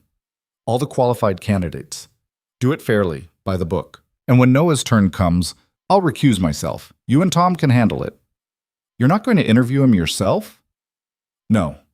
If he gets the job, it needs to be because he earned it, not because I was in the room making sure he did." Marcus nodded slowly. "Okay, I'll set it up." The interview started the following week. Elena made herself stay away, buried herself in other work, refused to ask Marcus how they were going. On Wednesday afternoon, Tom Park came to her office looking troubled. "We need to talk about the safety director candidates," he said. Elena's stomach dropped. "What about them?" "We've interviewed 8 so far. Most of them are fine, decent qualifications, relevant experience, but there's one who's head and shoulders above the rest." "Noah." "Yeah." Tom sat down. He walked us through a complete risk assessment of the building, identified vulnerabilities I didn't even know we had, proposed integrated systems for emergency response, coordination between security and facilities, staff training protocols. And when I asked him how he'd handle a situation like what happened to Chloe, he laid out a response plan so detailed I could have implemented it on the spot. "So you want to hire him?" "I want to, but..." Tom trailed off. "But what?" "But I know what happened. I know you fired him, and I know about the parking lot incident, and I can't tell if we're hiring him because he's actually the best candidate or because we all feel guilty about what went down." Elena leaned back in her chair. "What do you think? Honestly?" "Honestly, I think he's the best candidate, by a lot. But I also think you created this position for him specifically, and that makes the whole thing feel complicated." "I created the position because we needed it," Elena said. "What happened with Chloe made me realize we had gaps in our safety planning. The fact that Noah's qualified to fill it doesn't make it less legitimate." "Okay, Then I'm recommending we offer it to him. Do it, same as you would for anyone else. Standard offer letter, normal onboarding process. And Tom? Yeah. Make sure he knows this is because he was the best candidate, not because of anything else. Tom nodded and left. Elena sat alone in her office and tried to feel satisfied. She'd done it, created a real job, run a real search, and Noah had won on merit. It was fair, it was clean, and it was exactly what she'd promised him. So why did it feel like she was still manipulating the outcome? That evening, Marcus forwarded her Noah's response to the offer letter. It was short. I accept. When do I start? Elena read it 3 times, looking for subtext that wasn't there, then closed her laptop and went home. Noah's first day back at Mercer Meridian Capital fell on a Monday in late October, 3 weeks after Elena had fired him and 2 weeks after she'd accidentally engineered his rehiring. The irony wasn't lost on either of them. Elena knew he was coming. Marcus had sent her the onboarding schedule, but she deliberately cleared her morning calendar and scheduled off-site meetings for the afternoon. She told herself it was to give Noah space to settle in without the awkwardness of running into her in the hallway. The truth was messier. She didn't know how to be around him now that he was back, didn't know what version of herself to present to a man who'd seen her at her worst and somehow hadn't judged her for it. At 9:30, she was in a conference room with her executive team, reviewing third-quarter numbers, when her phone buzzed. A text from Tom Park. Bennett's here, starting orientation. Elena stared at the message longer than she should have, then put the phone face down on the table and forced herself to focus on the presentation. Revenue was up 11%, operating costs were down, the projections for Q4 looked solid. Everything was going exactly as planned. Her company was thriving. So why did she feel like she was missing something important happening 3 floors below? The meeting ended at 11. Elena went back to her office and tried to work, but her concentration was shot. She kept thinking about Noah somewhere in the building, filling out HR paperwork, getting his ID badge reissued, being walked through the same orientation he'd done 18 months ago. She wondered if it felt strange to him, coming back to a place that had rejected him, or if he was just grateful to have steady income again. At noon, Marcus knocked on her door. Bennett's meeting with Tom and the security director right now, he said without preamble. They're going over building protocols. Tom says he's already identified 3 gaps in our emergency response plan. That's what we hired him for. Yeah, Marcus paused. You going to go down and say hello? Why would I do that? Because he works for you now? Because it would be weird if you didn't acknowledge his first day back? Elena turned to her computer. I'm sure he's busy. I'll catch up with him later in the week. Marcus didn't move. Ms. Mercer, with all due respect, you can't avoid him forever. He's your direct report now. I'm not avoiding him. I'm giving him space to do his job without interference. Right, that's what you're doing.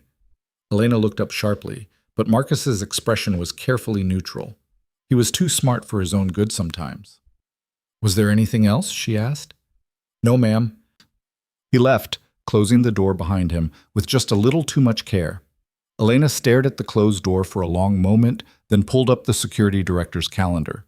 Noah's meeting was scheduled until 1 o'clock, after which he had a facilities walkthrough with Tom. She could technically stop by, make a brief appearance, welcome him aboard. It would be the professional thing to do. The normal thing, she didn't do it. Instead, she left the building at 12:30 for her off-site meetings and didn't come back until after 6. By then, Noah would be gone. The safety director position was 8 to 4, specifically structured so he could pick up Emma from school. Elena had made sure of that when they wrote the job description.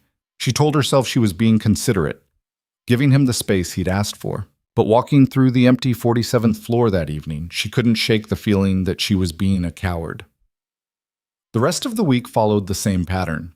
Elena came in early, left late, and somehow managed to never cross paths with Noah despite working in the same building. She saw evidence of him everywhere, new emergency protocols circulating through email, updated evacuation maps posted in the hallways, a comprehensive security audit that landed on her desk Thursday morning with Tom's note. This is exactly what we needed. Bennett's the real deal. But she didn't see Noah himself, and she started to suspect he was avoiding her too. Friday afternoon, Elena broke.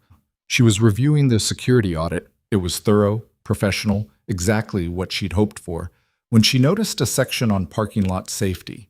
Noah had written 3 pages on access control, lighting, surveillance coverage, and pedestrian protocols. He'd included specific recommendations for schools and daycare facilities in the appendix. The subtext was impossible to miss. Elena closed the document and buzzed Marcus. "Is Bennett in the building?" "Should be. His calendar shows a meeting with facilities at 3, and it's only 2:30. "Where's his office?" 43rd floor, west side, but Ms. Mercer... Elena hung up and was out the door before Marcus could finish whatever warning he'd been about to deliver. She took the stairs down 4 flights, came out into the 43rd floor hallway, and followed the signs to the west wing. Noah's office was small, nothing like the executive suites upstairs, but private, with a window that looked out toward the lake. The door was open.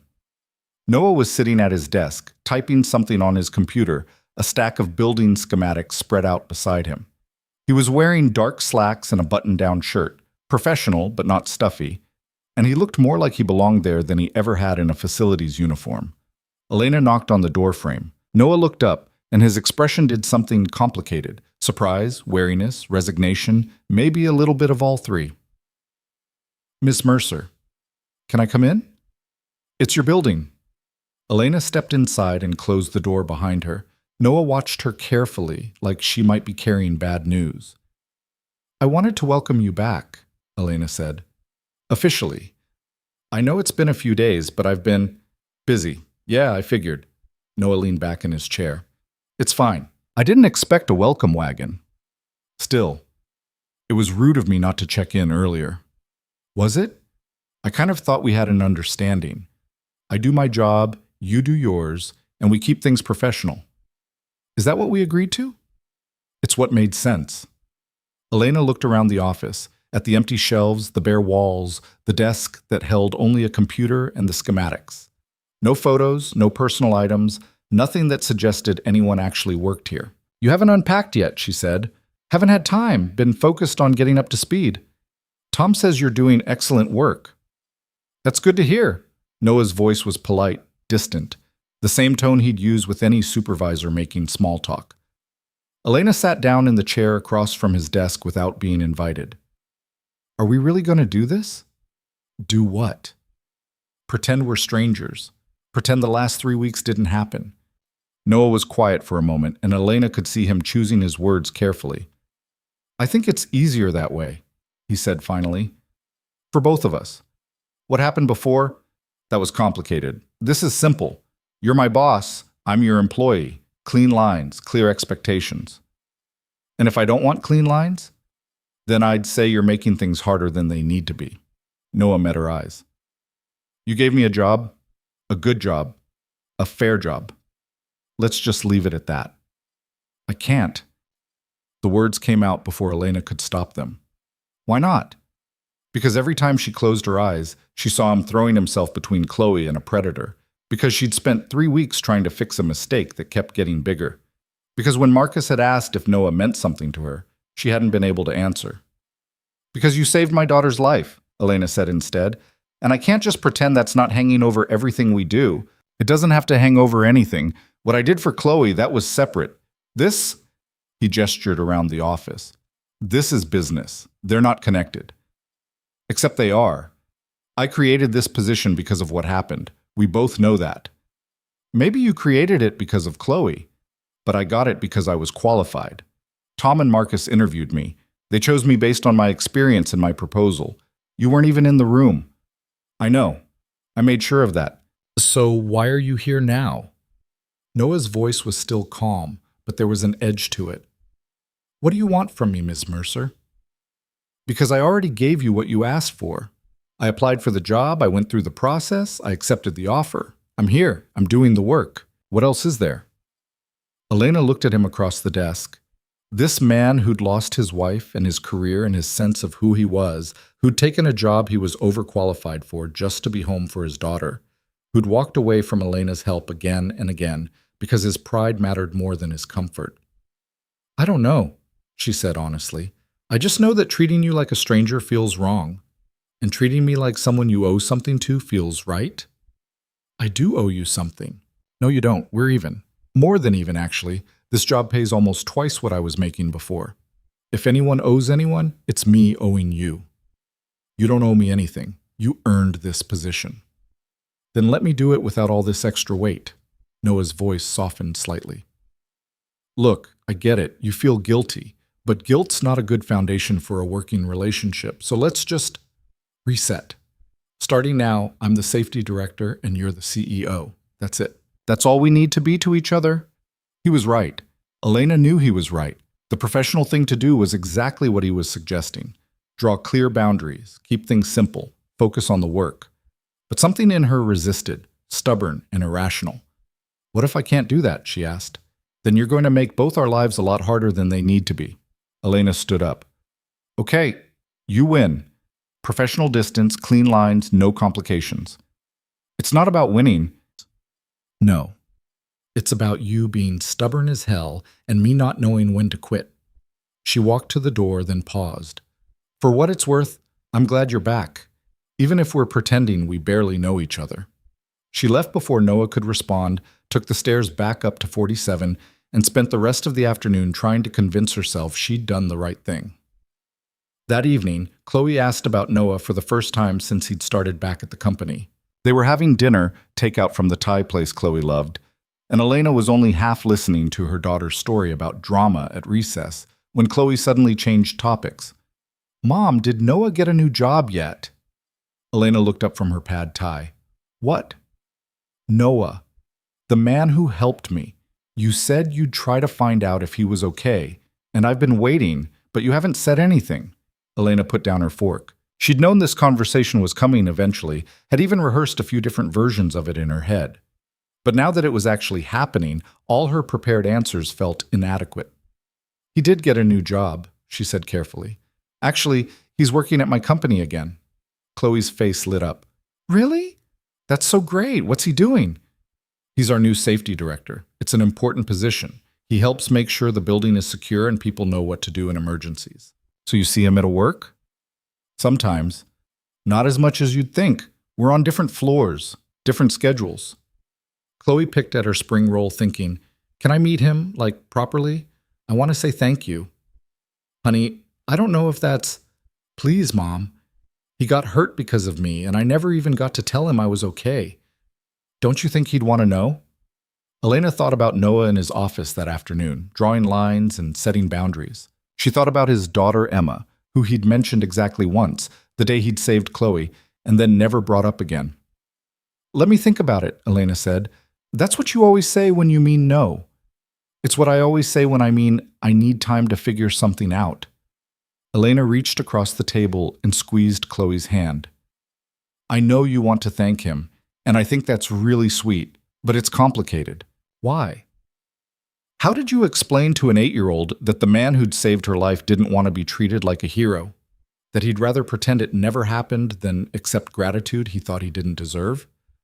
Because grown-ups are weird, Elena said finally. Chloe rolled her eyes. That's not a real answer. No, but it's true.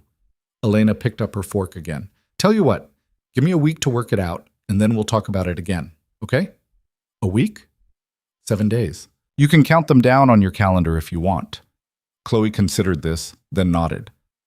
Okay, but you have to actually try, not just say you will and then forget about it. I promise I'll try. That night, after Chloe was asleep, Elena sat in her office and drafted an email to Noah. She wrote 3 different versions, one formal and professional, one warm and friendly, one somewhere in between, and then deleted all of them. Words on a screen weren't going to solve this. She needed to talk to him face to face. Monday morning, Elena went to Noah's office at 7:30 before anyone else was in. He was already there, sitting at his desk with a coffee and a set of building plans, and he looked up in surprise when she appeared in his doorway. Early start, he said. So I see, can we talk? Noah glanced at his watch. I've got a meeting with security at 8. This won't take long. Elena came in and sat down without waiting for permission. Chloe wants to meet you, officially, to say thank you. Noah's expression went carefully blank. I don't think that's a good idea. I figured you'd say that, but I need you to hear me out. Elena leaned forward. She's 8 years old. She doesn't understand professional boundaries or complicated adult feelings. All she knows is that a man helped her when she was scared, got hurt because of her, and then disappeared. And now she wants to say thank you. That's it. That's all she's asking for. And if I say no, then I'll tell her you're busy, that you appreciated her concern, but you're focused on your job right now. And she'll accept it because she's a good kid who does what she's told. Elena paused. But she'll also spend the rest of her life wondering if you're okay, if she did something wrong, if the reason you won't see her is because you blame her for what happened. I don't blame her. I know that, you know that. But she's 8. She doesn't have the context to understand why someone would help her and then refuse to let her say thank you. Noah was quiet for a long moment, staring at the building plans on his desk like they might offer some answer. What exactly are you proposing? He asked finally. Lunch, this Saturday. Somewhere neutral. A restaurant, maybe. You, me, Chloe. An hour, maybe less. She says thank you, you tell her you're glad she's okay, we all move on with our lives. Just the 3 of us? Elena hesitated. She knew what he was really asking. Emma's welcome too, if you want. I don't want to confuse her. She's 6. She doesn't need to know about any of this. Then just you. Whatever you're comfortable with. Noah looked at her, and Elena could see him working through it, weighing the risk against the cost of saying no. Saturday, he said finally. 1 hour, and then we're done with this, right? No more thank yous, no more guilt, no more complications. Deal. Where? Elena thought about it. Somewhere public but not too crowded. Somewhere kid-friendly but not childish. There's a diner on Clark Street, Marge's. You know it? Yeah, I know it. Noon work for you? I'll make it work. Elena stood up. Thank you. This means a lot to Chloe. I'm not doing it for Chloe. Noah met her eyes. I'm doing it so you'll stop looking at me like I'm something broken you need to fix. The words hit harder than Elena expected, true and sharp and impossible to argue with. Because he was right. That was exactly how she'd been looking at him. I'll see you Saturday, she said quietly, and left before he could see how much that had stung. The week crawled by. Elena threw herself into work with an intensity that made even Marcus raise an eyebrow, pushing through meetings and reports and strategic planning sessions until she was too tired to think. But at night, lying in bed, her mind kept circling back to Saturday, to what she'd say, how she'd act, whether this lunch was going to make things better or worse. Thursday evening, Chloe asked what she should wear. It's just lunch, honey, whatever you're comfortable in. But I want to look nice. Noah got hurt helping me. I should look like I care. Elena looked at her daughter, so earnest and serious, and felt something break open in her chest. How about your blue dress? The one with the flowers. The one from Grandma? That's the one. Chloe nodded, satisfied. And I'm making him a card. Ms. Henderson says thank you cards are important. That sounds perfect. Friday night, Elena couldn't sleep. She lay in bed staring at the ceiling, trying not to think about tomorrow, thinking about nothing else. At 2 a.m., she got up and went to her office, pulled up the security footage from the school parking lot one more time. She'd watched it dozens of times now, but she still found new details.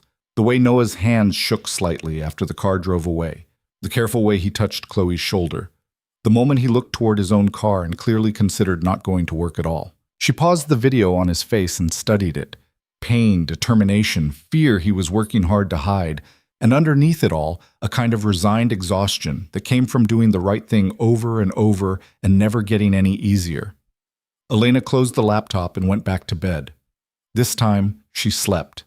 Saturday morning arrived gray and cold, November settling into Chicago with the promise of a long winter ahead. Elena helped Chloe get ready, buttoning the blue dress and braiding her hair while her daughter chattered nervously about what she was going to say. What if I mess up? Chloe asked. You won't mess up. But what if I do? What if I say something dumb and he thinks I'm just a stupid kid? Elena turned her daughter around and looked her in the eye.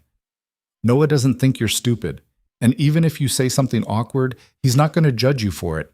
He's a dad. He gets that kids are nervous sometimes. He has a daughter? Yeah, a little younger than you. What's her name? Emma. Chloe thought about this. Do you think they'll come to my birthday party next month? Let's just get through lunch first, okay? They drove to Marge's in silence, Chloe clutching her homemade thank you card and staring out the window. Elena's hands were tight on the steering wheel, and she kept checking the clock. 11:50, 11:53, 11:57. They pulled into the parking lot at 11:59. Noah's car, an old Honda that had definitely seen better days, was already there. "He's here," Chloe said, suddenly sounding scared. "Yeah, that's good. It means he wants to see you." They got out of the car and walked toward the diner. Through the window, Elena could see Noah sitting in a booth near the back, coffee in front of him, looking almost as nervous as Chloe. Elena pushed open the door, and a bell chimed above them. Noah looked up, saw them, and something in his expression softened. Chloe walked toward him slowly, the card clutched in both hands. When she reached the booth, she stopped, suddenly shy. "Hi," she said in a small voice. Noah smiled, a real smile, the first one Elena had seen from him in weeks. "Hi, Chloe. It's good to see you again. I made you a card." She held it out like an offering. Noah took it carefully and opened it. Inside, Chloe had drawn a picture of a man and a little girl. The man standing between the girl and something that looked like a scribbled monster. Above it, in careful block letters, "Thank you for saving me." Noah stared at the card for a long moment, and when he looked up, his eyes were bright.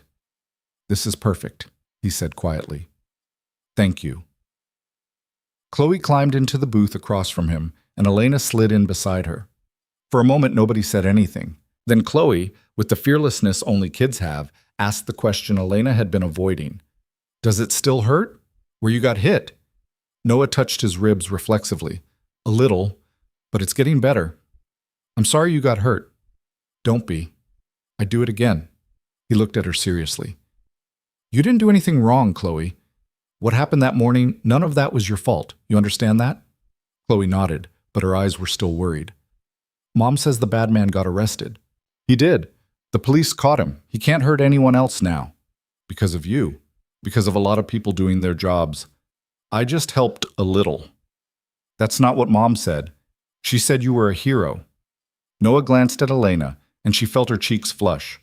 She hadn't told Chloe to say that. It had just come up in conversation, and apparently her daughter had been paying more attention than Elena realized. "Your mom's being generous," Noah said. "I was just in the right place at the right time." They ordered lunch, burgers for everyone, fries that Chloe immediately started stealing from Elena's plate. The conversation stayed light, safe. Chloe told Noah about school, about her soccer team, about the book she was reading. Noah listened with the same focused attention Elena had seen in the security footage, like Chloe was the only person in the world that mattered. Halfway through the meal, Chloe asked, "Do you have a daughter?" Noah nodded. "Emma, she's 6. What's she like?" "Smart, funny, kind of bossy sometimes." He smiled. "She reminds me of her mom." "Is your wife here? Does she want to meet me?" The question was innocent, just a kid making conversation, but Elena saw Noah's expression shift, a flash of pain before he locked it down. "My wife passed away a few years ago," he said gently. "It's just me and Emma now." Chloe's face fell. "Oh, I'm sorry." "It's okay. You didn't know. Is that why you helped me? Because you have a daughter too?" Noah considered the question seriously. "Maybe partly, but mostly I helped you because you needed help, and because I was there. That's what you do when someone needs you. You show up. Even if it's scary? Especially if it's scary." Chloe thought about this, absently dragging a fry through ketchup. "I want to meet Emma sometime, if that's okay." Elena felt her heart stop. This was exactly what she'd been afraid of. Chloe getting attached, wanting more than one lunch, turning this into something ongoing. But Noah just smiled. "Maybe. We'll see." It was the perfect non-answer, the kind adults give kids when they want to be kind without making promises. Chloe seemed satisfied with it and went back to her burger. They finished lunch, and Noah insisted on paying despite Elena's protests. Outside in the parking lot, Chloe hugged him, quick and fierce, and then ran back to Elena's car, suddenly embarrassed by her own boldness. Elena and Noah stood there in the cold November air, alone for the first time since the meal started. "Thank you," Elena said, "for doing this. I know it wasn't easy." It was fine. She's a good kid. She is. Elena paused. And thank you for what you said about it not being her fault. She needed to hear that. She shouldn't have had to wonder about it in the first place. Noah looked at her. You did the right thing, pushing for this lunch. I was wrong to resist it. You weren't wrong. You were protecting yourself. That's allowed. Maybe. Noah glanced toward Elena's car where Chloe was visible through the window, waving at them. But kids don't understand self-protection. They just understand whether someone shows up or not, and I should have shown up sooner. You're here now. That's what counts. Noah nodded, but he looked tired. Not physically tired, the kind of tired that came from carrying too much for too long and finally being forced to set some of it down. So, Elena said, back to professional distance on Monday? Yeah, that's still the plan. Right, the plan. Elena pulled her coat tighter against the wind. Well, see you at work. She started toward her car, but Noah's voice stopped her. Ms. Mercer? She turned back. You're not broken either, he said quietly, in case you were wondering. Elena stared at him, caught completely off guard. What? Earlier in the week, I said you look at me like I'm something broken you need to fix, but I think maybe you're really looking at yourself, trying to fix something in you that you think is damaged. Noah met her eyes. But you're not. You made a mistake, yeah, a bad one. But that doesn't make you broken. It just makes you human. He got in his car before Elena could respond, pulled out of the parking lot, and disappeared into Saturday afternoon traffic. Elena stood there for a long moment, his words echoing in her head, before finally walking back to her own car. Chloe was still waving, happy and satisfied, closure finally achieved. Elena waved back and wondered when, exactly, she'd lost control of this situation entirely. The week after the lunch, Elena kept her promise. Professional distance, clean lines. She saw Noah in the elevator once. He was carrying a stack of emergency protocol binders and gave her a polite nod that could have been meant for any executive. She nodded back, and they rode down 12 floors in silence, while 2 other employees made small talk about the Bears game. It should have felt like progress. Instead, it felt like lying. Thursday afternoon, Tom Park stopped by Elena's office with the updated security assessment Noah had been working on. It was comprehensive, detailed, and slightly terrifying in how many vulnerabilities it identified that they'd been living with for years. He found all this in 3 weeks? Elena asked, flipping through the report. Guy's thorough, almost obsessive about it. Tom sat down. He wants to implement a quarterly drill schedule, fire, active threat, medical emergency, the whole 9 yards. Says people think they'll know what to do in a crisis, but muscle memory beats good intentions every time. Elena thought about Noah in that parking lot, moving on pure instinct while everyone else froze. He's not wrong. No, he's not. But it's going to cost money. New equipment, training hours, maybe some structural modifications to improve emergency exits. The Tom slid a budget proposal across the desk. He's requesting $140,000 for the first year. Elena looked at the numbers. It was reasonable, more than reasonable, actually, given the scope of what Noah was proposing. She could approve it with a single signature. Do it, she said, whatever he needs. Tom raised an eyebrow. You didn't even negotiate. Should I have? Usually you push back on everything, make us justify every line item. This is safety. There's nothing to negotiate. Elena signed the approval form and handed it back. Tell Bennett he's authorized to move forward. Tom took the form but didn't leave. He had that look on his face, the one that meant he was about to say something Elena probably didn't want to hear. What? She asked. Nothing, just, it's good to see you trusting someone's judgment for once. I trust people's judgment all the time. No, you verify people's judgment. There's a difference. Tom stood up. But with Bennett, you're just letting him do his job. It's nice, different. After he left, Elena sat there turning that observation over in her mind. Tom was right. She micromanaged everything, always had.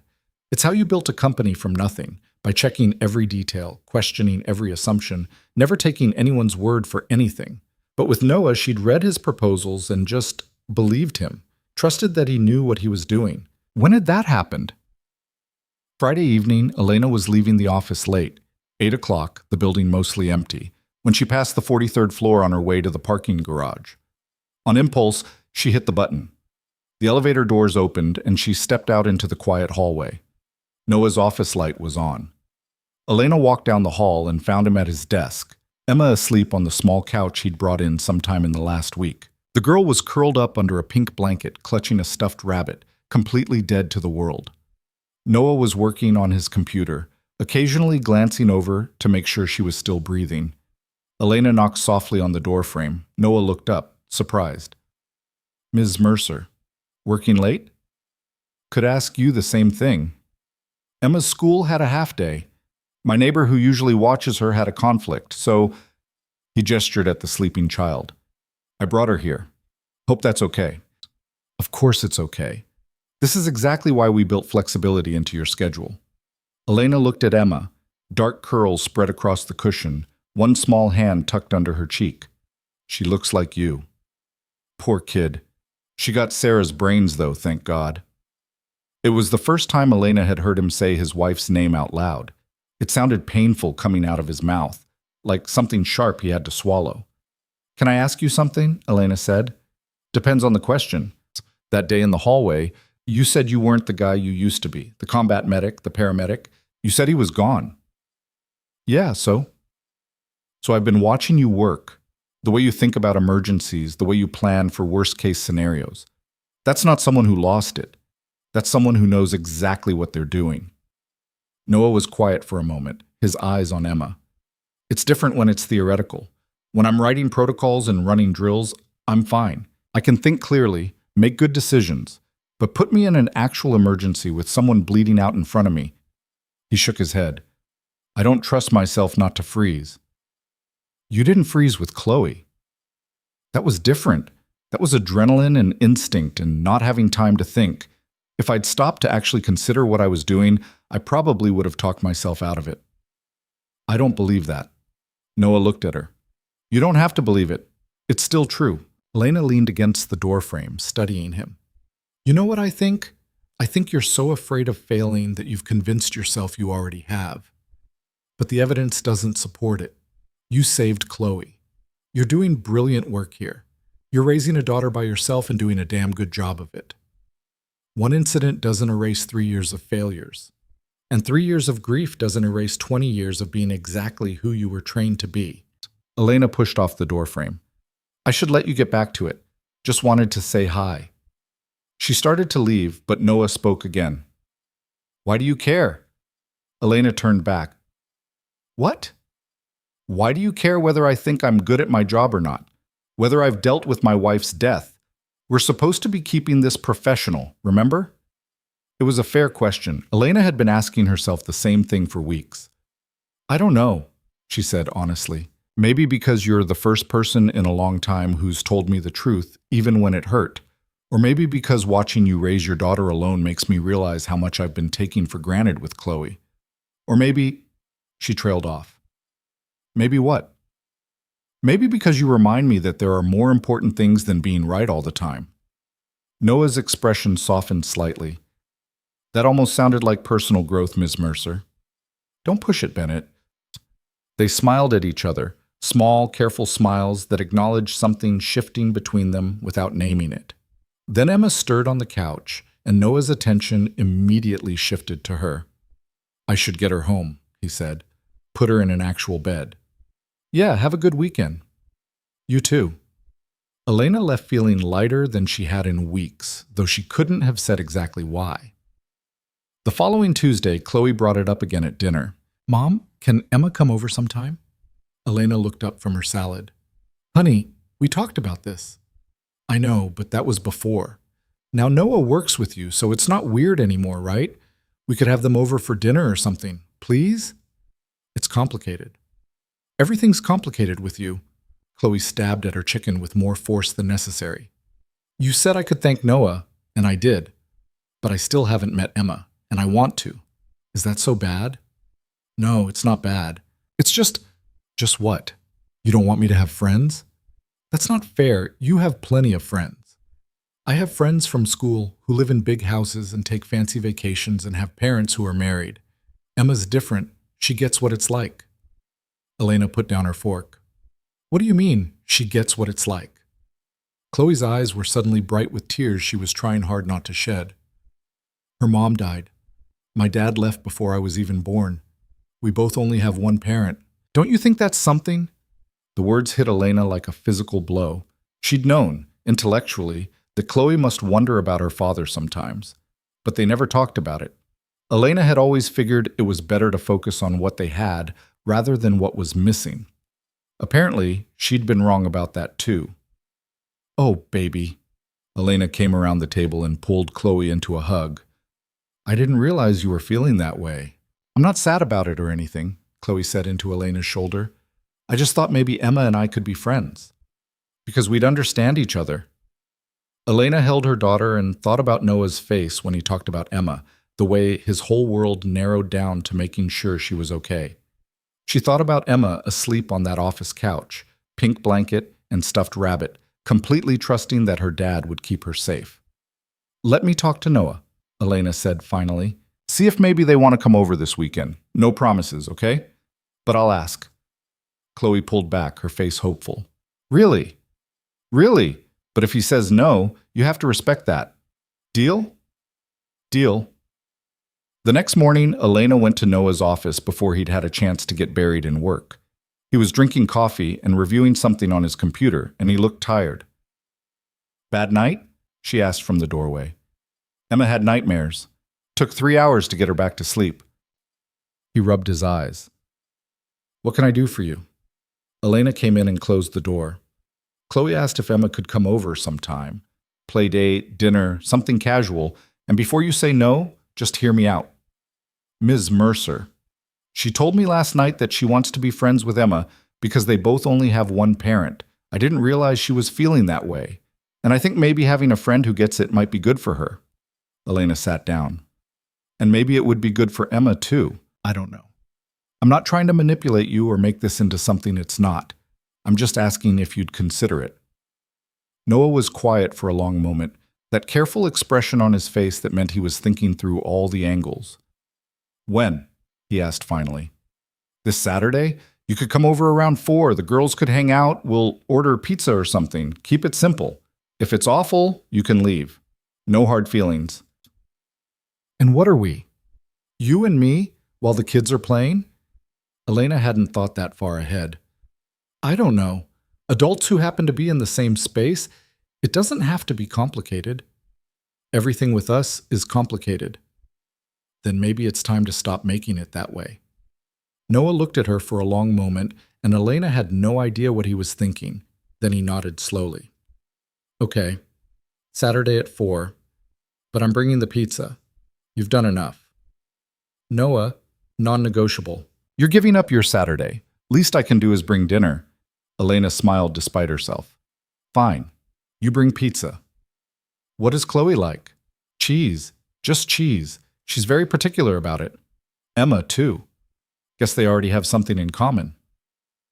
Saturday arrived cold and clear, the kind of November day where the sky was so blue it almost hurt to look at.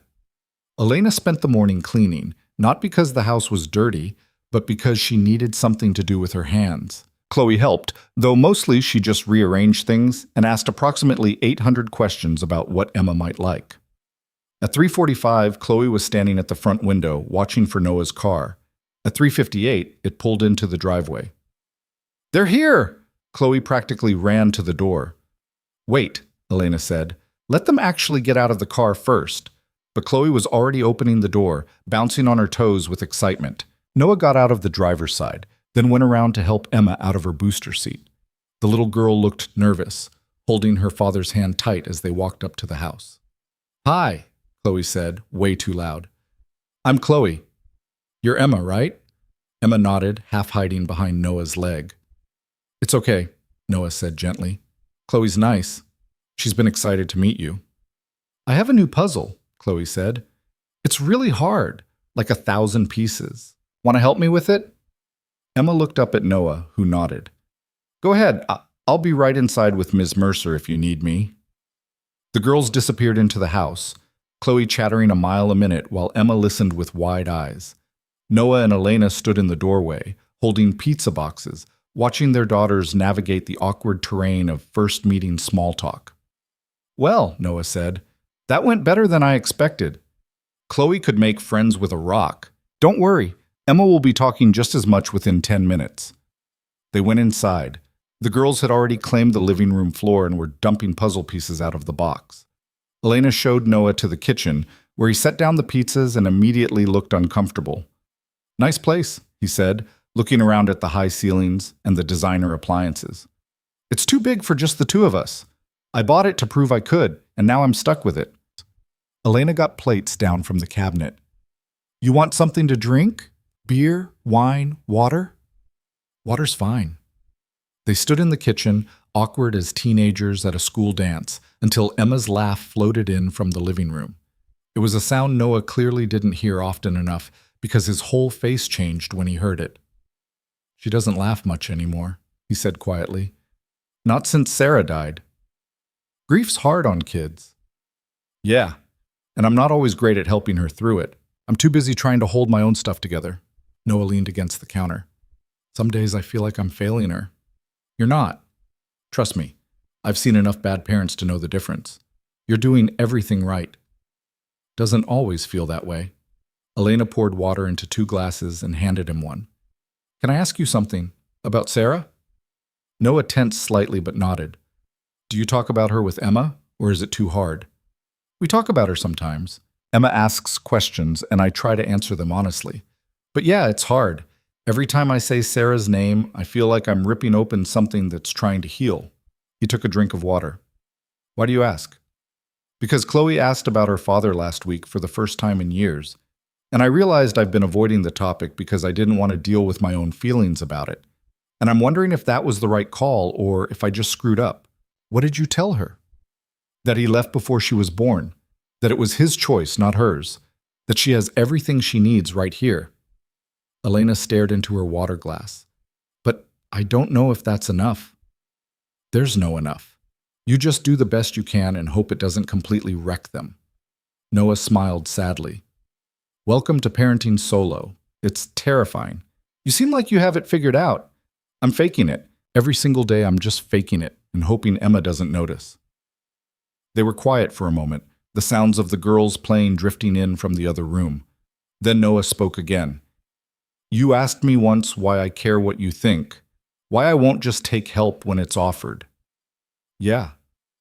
It's because for 3 years everyone's been treating me like I'm fragile, like I might break if they push too hard or ask too much. They mean well, but it makes me feel like I'm not a whole person anymore. Just this broken thing that needs to be handled carefully. He looked at her. But you don't do that. You push back. You challenge me.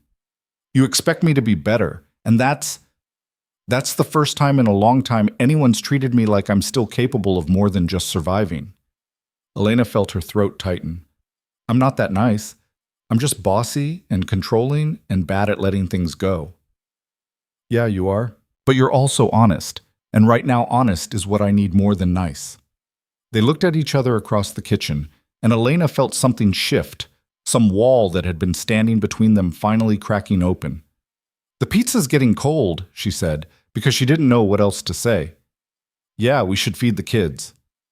They brought the pizza into the living room, where Emma and Chloe had made surprising progress on the puzzle. The girls ate on the floor while Noah and Elena sat on the couch, close but not touching, watching their daughters become friends. After dinner, Chloe asked if Emma wanted to see her room, and Noah said yes before Elena could offer any warnings about the inevitable mess. The girls thundered upstairs, and suddenly Elena and Noah were alone. Thank you for this, Noah said. I didn't realize how much Emma needed it. Chloe needed it too. She doesn't talk about it much, but I think she gets lonely sometimes. Being an only child of a single parent in a world where everyone else seems to have the whole package. Yeah, I know that feeling.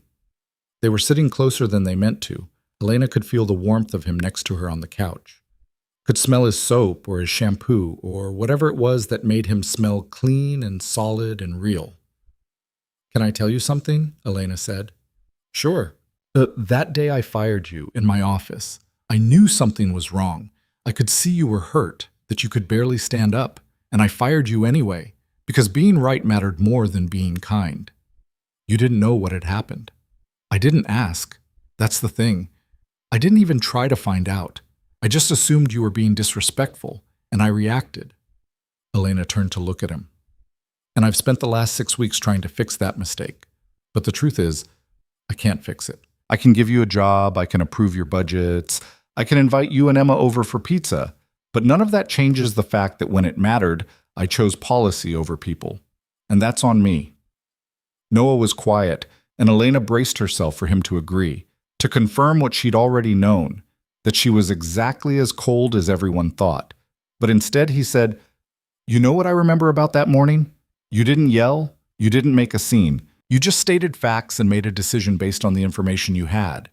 And yeah, it was the wrong decision, but it wasn't cruel. It was just what it was. That doesn't make it better." "No, but it makes it human." Noah shifted to face her. "You keep beating yourself up over this like you're the only person who's ever made a bad call. But everyone makes bad calls, Elena. Everyone.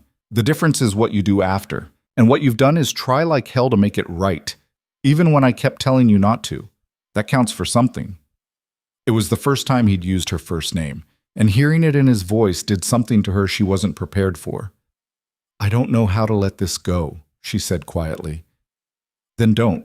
Just carry it differently. Let it make you better instead of making you miserable." Upstairs, the girls were laughing about something, and the sound filled the house with a kind of lightness Elena hadn't felt in years. "They sound happy," Noah said. "Yeah, they do." "Think we screwed up letting them meet?" "Probably. But I think we'd have screwed up worse if we hadn't." Noah smiled, and Elena smiled back, and for the first time since this whole mess started, she felt like maybe they were going to be okay. The girls came downstairs an hour later, flushed and happy, and already making plans for next time. Emma asked if Chloe could come to her place next weekend, and Noah said maybe, and Chloe was already negotiating details before Elena could intervene. At 7:30, Noah said they should get going. Emma had school tomorrow, needed a bath, needed sleep. The girls hugged goodbye like they'd known each other for years instead of hours, and Emma whispered something to Chloe that made both of them giggle. At the door, Noah paused. "This was good," he said. "Really good. Thank you. Thank you for saying yes. I know it wasn't easy. Nothing about this has been easy, but maybe that's okay." He looked at her, and Elena saw something in his expression she hadn't seen before. Not wariness or pain or careful distance, but something warmer, something that looked almost like hope. "See you Monday?" "See you Monday." She watched him walk to his car, Emma's hand in his, and felt something settle in her chest that had been restless for weeks. Monday morning, Elena got to the office early and found an envelope on her desk. Inside was a handwritten note on Mercer Meridian letterhead. "Ms. Mercer, thank you for Saturday." Emma hasn't stopped talking about Chloe. She asked if Chloe could come to her birthday party next month. "I'm probably overstepping, but I wanted to ask before Emma does it herself and puts you on the spot. No pressure either way." Noah. At the bottom, in smaller letters. "Also, I think we should stop pretending we're strangers. It's not working." Elena read the note 3 times, then pulled out her phone and texted him. "Yes to the party," and agreed. "Strangers is exhausting. Let's try friends instead." The response came back almost immediately. "Friends sounds good." Over the next few weeks, something shifted. Noah still did his job with the same intensity, still submitted reports and ran drills and improved their emergency protocols. But when they passed in the hallway, he'd stop and actually talk to her instead of giving her that polite nod. When she had questions about his proposals, he'd come to her office and they'd work through them together, sometimes spending an hour debating the smallest details until they both understood what they were building. The girls became inseparable. Emma came over every weekend, and Chloe went to Emma's place in Bridgeport, coming back with stories about the small apartment and the park down the street and how Emma's dad made the best grilled cheese in the world. Elena learned to stop worrying about whether she was getting too close, whether she was crossing lines that should stay uncrossed. Because Noah was right, pretending they were strangers wasn't working. And pretending they were just professional acquaintances felt like lying. So they became friends, real friends, the kind who texted each other random thoughts and shared frustrations about parenting and occasionally met for coffee before work just because they wanted to. It wasn't complicated or dramatic or anything Elena would have predicted 6 months ago. It was just easy. Emma's birthday party was in early December, held at a bowling alley that smelled like French fries and floor wax. Elena and Chloe showed up with a present wrapped in sparkly paper, and Emma's face lit up when she saw them. There were maybe 10 kids total, a mix of Emma's classmates and the children of Noah's neighbors. No fancy decorations, no hired entertainment, just pizza and bowling and a grocery store cake that Emma had specifically requested because it had purple frosting. Elena watched Noah with his daughter, patient and attentive, tying her bowling shoes and helping her line up her shots, celebrating every pin she knocked down like she'd just won Olympic gold. And she watched Emma with Chloe, the two of them laughing over their terrible bowling scores and stealing extra pieces of cake when they thought no one was looking. Halfway through the party, Noah came over to where Elena was sitting. "Thank you for coming," he said. "It means a lot to Emma. We wouldn't have missed it. Still, I know this isn't your usual Saturday scene." He gestured at the chaos, kids running around, arcade games beeping, someone's parent trying to unstick a bowling ball from the ball return. "No," Elena agreed. "It's better." Noah looked at her surprised. "Yeah? Yeah, this is real. My life is all catered events and networking dinners where everyone's performing. This is just kids being happy, parents trying their best. That's worth more than perfect." "You're getting soft, Ms. Mercer." "Elena, and maybe I am, or maybe I'm just figuring out what actually matters." They watched the girls bowl for a while in comfortable silence. Then Noah spoke again. "I've been thinking about what you said, about me convincing myself I'm broken. And maybe you were right. Maybe I've been so afraid of failing again that I forgot how to try." He paused. "I'm thinking about volunteering with the fire department again. Not full-time, just teaching some EMT courses, helping train new recruits. Tom mentioned they're always looking for instructors, and I thought, maybe it's time to stop running from who I used to be." Elena felt something warm spread through her chest. "I think that's a great idea." "Yeah?" "Yeah. You have skills people need, knowledge that could save lives. It would be a waste to keep that locked away because you're scared." "See? There it is, the pushing back, the expecting more." Noah smiled. "This is why we're friends. Is that what we are?" "I think so, unless you have a better word for it."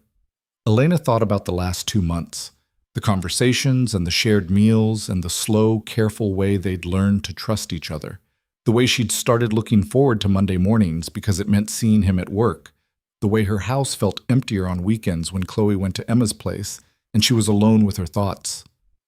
"Friends works," she said, "for now." The party wound down around 6. Parents collected their exhausted children, and soon it was just Elena, Chloe, Noah, and Emma sitting in a booth surrounded by the wreckage of wrapping paper and half-eaten pizza. "Best birthday ever!" Emma declared, leaning against her father's shoulder. "Glad you had fun, Bug." Noah kissed the top of her head. "Can Chloe sleep over tonight, please?" "Emma, we talked about this. Chloe's mom might have plans." "Actually," Elena said, "I don't have plans. If it's okay with you, Chloe could stay. I'll pick her up in the morning." Noah looked uncertain. "You sure? I don't want to impose." "It's not imposing. The girls want to hang out, and honestly, I wouldn't mind a quiet evening to myself. Win-win." Chloe and Emma immediately started celebrating, and Noah laughed and gave in. Elena went home alone for the first time in months and found herself standing in her too-big house, listening to the silence and realizing she didn't mind it as much as she used to. She poured herself a glass of wine and sat in her office, looking out at the Chicago skyline. Somewhere out there, in a small apartment in Bridgeport, 2 little girls were probably still awake, giggling about something only they understood. And a single father was probably trying to get them to settle down, exhausted and happy and exactly where he needed to be. Elena picked up her phone and sent him a text. "Thank you for letting Chloe crash the party, and for letting me crash it too." The response came a few minutes later. "You didn't crash. You were invited. There's a difference." Elena smiled and typed back. "Still, it was a good day." "Yeah, it was." She put down her phone and finished her wine, and for the first time in 6 weeks, she went to bed feeling like maybe she'd finally done something right. The weeks slid into months, and Chicago winter came down hard and cold. The holidays arrived, Christmas with its impossible expectations, and New Year's with its forced optimism. Elena and Chloe spent Christmas morning alone, as they always did. But in the afternoon, they went to Noah's apartment for dinner. It was cramped and warm and nothing like the formal dinners Elena usually hosted, and it was perfect. Noah cooked roast chicken and vegetables and mashed potatoes that Emma helped make, resulting in lumps and too much butter and complete deliciousness. They exchanged small presents. Emma gave Chloe a friendship bracelet she'd made herself, and Chloe gave Emma a set of colored pencils and a sketchbook. Elena brought wine for Noah and a new puzzle for the girls, and Noah gave Elena a book, a memoir by a war correspondent he thought she'd like. "How did you know?" Elena asked, turning it over in her hands. "You mentioned it once. A couple weeks ago you said you'd been meaning to read it but kept forgetting." Elena stared at him. "You remembered that?" "I remember most things you tell me." It was such a simple statement, but it hit Elena harder than it should have. When was the last time someone had actually listened to her? Not just heard her talk, but listened and remembered and cared enough to act on it? "Thank you," she said quietly. They ate dinner around Noah's small table, the four of them squeezed in tight, and Elena thought about all the Christmas dinners she'd had over the years. Catered affairs with business associates, fancy restaurants with people she barely knew, elegant and empty and utterly forgettable. This was better. This was real. After dinner, the girls played while Elena helped Noah clean up. They worked in comfortable silence, falling into an easy rhythm. She washed, he dried, and neither of them mentioned that they were standing closer than strictly necessary. "Can I ask you something?" Noah said, putting away a plate. "Sure." "Why did you really create that safety director position? The truth." Elena rinsed a glass, considering her answer. "Because I realized that for all the money and success and control I've built, I couldn't protect the person who mattered most. Chloe was almost taken from me, and I was completely powerless to stop it. But you weren't. You had the skills, the training, the presence of mind to do what needed doing, and I thought, if I can't be that person, then I need to hire people who can." That's the business answer. What's the personal one? The personal one is that I fired the man who saved my daughter's life, and I needed to find a way to live with that. And maybe somewhere along the way, I stopped trying to fix my mistake and started trying to fix myself. She looked at him. "You make me want to be better, Noah. Not more successful or more powerful, just better. As a person, as a mother, as someone who actually pays attention to what matters." Noah set down the dish towel and turned to face her fully. "You want to know what I think?" "Always. I think you've always been better than you gave yourself credit for. You just needed permission to stop proving it all the time." He reached out and tucked a strand of hair behind her ear, the gesture so casual and intimate that Elena's breath caught. "You're allowed to just be, Elena. You don't have to earn your place in the world every single day." Elena stood there in his small kitchen with dish soap on her hands and her heart beating too fast, and realized with absolute clarity that what she felt for Noah Bennett had stopped being gratitude or friendship or anything that could be neatly categorized weeks ago. "Noah," she started, but she didn't know how to finish. He seemed to understand anyway. His hand was still near her face, and she could feel the warmth of it without quite touching. "I know," he said quietly. "Me too." In the living room, Emma called out asking if they could watch a movie, and the moment broke. Noah stepped back and Elena turned back to the dishes with shaking hands. But something had shifted. Something had been acknowledged, even if it hadn't been named. They watched a Christmas movie curled up on Noah's worn couch. Emma and Chloe on the floor with blankets, Noah and Elena on either end of the couch, with careful space between them. But halfway through the movie, Elena felt Noah's hand find hers in that space, his fingers lacing through hers like it was the most natural thing in the world. She squeezed back and didn't let go until the credits rolled. January brought new beginnings. Noah started teaching EMT courses 2 evenings a week, and he came back from the first session looking lighter than Elena had ever seen him.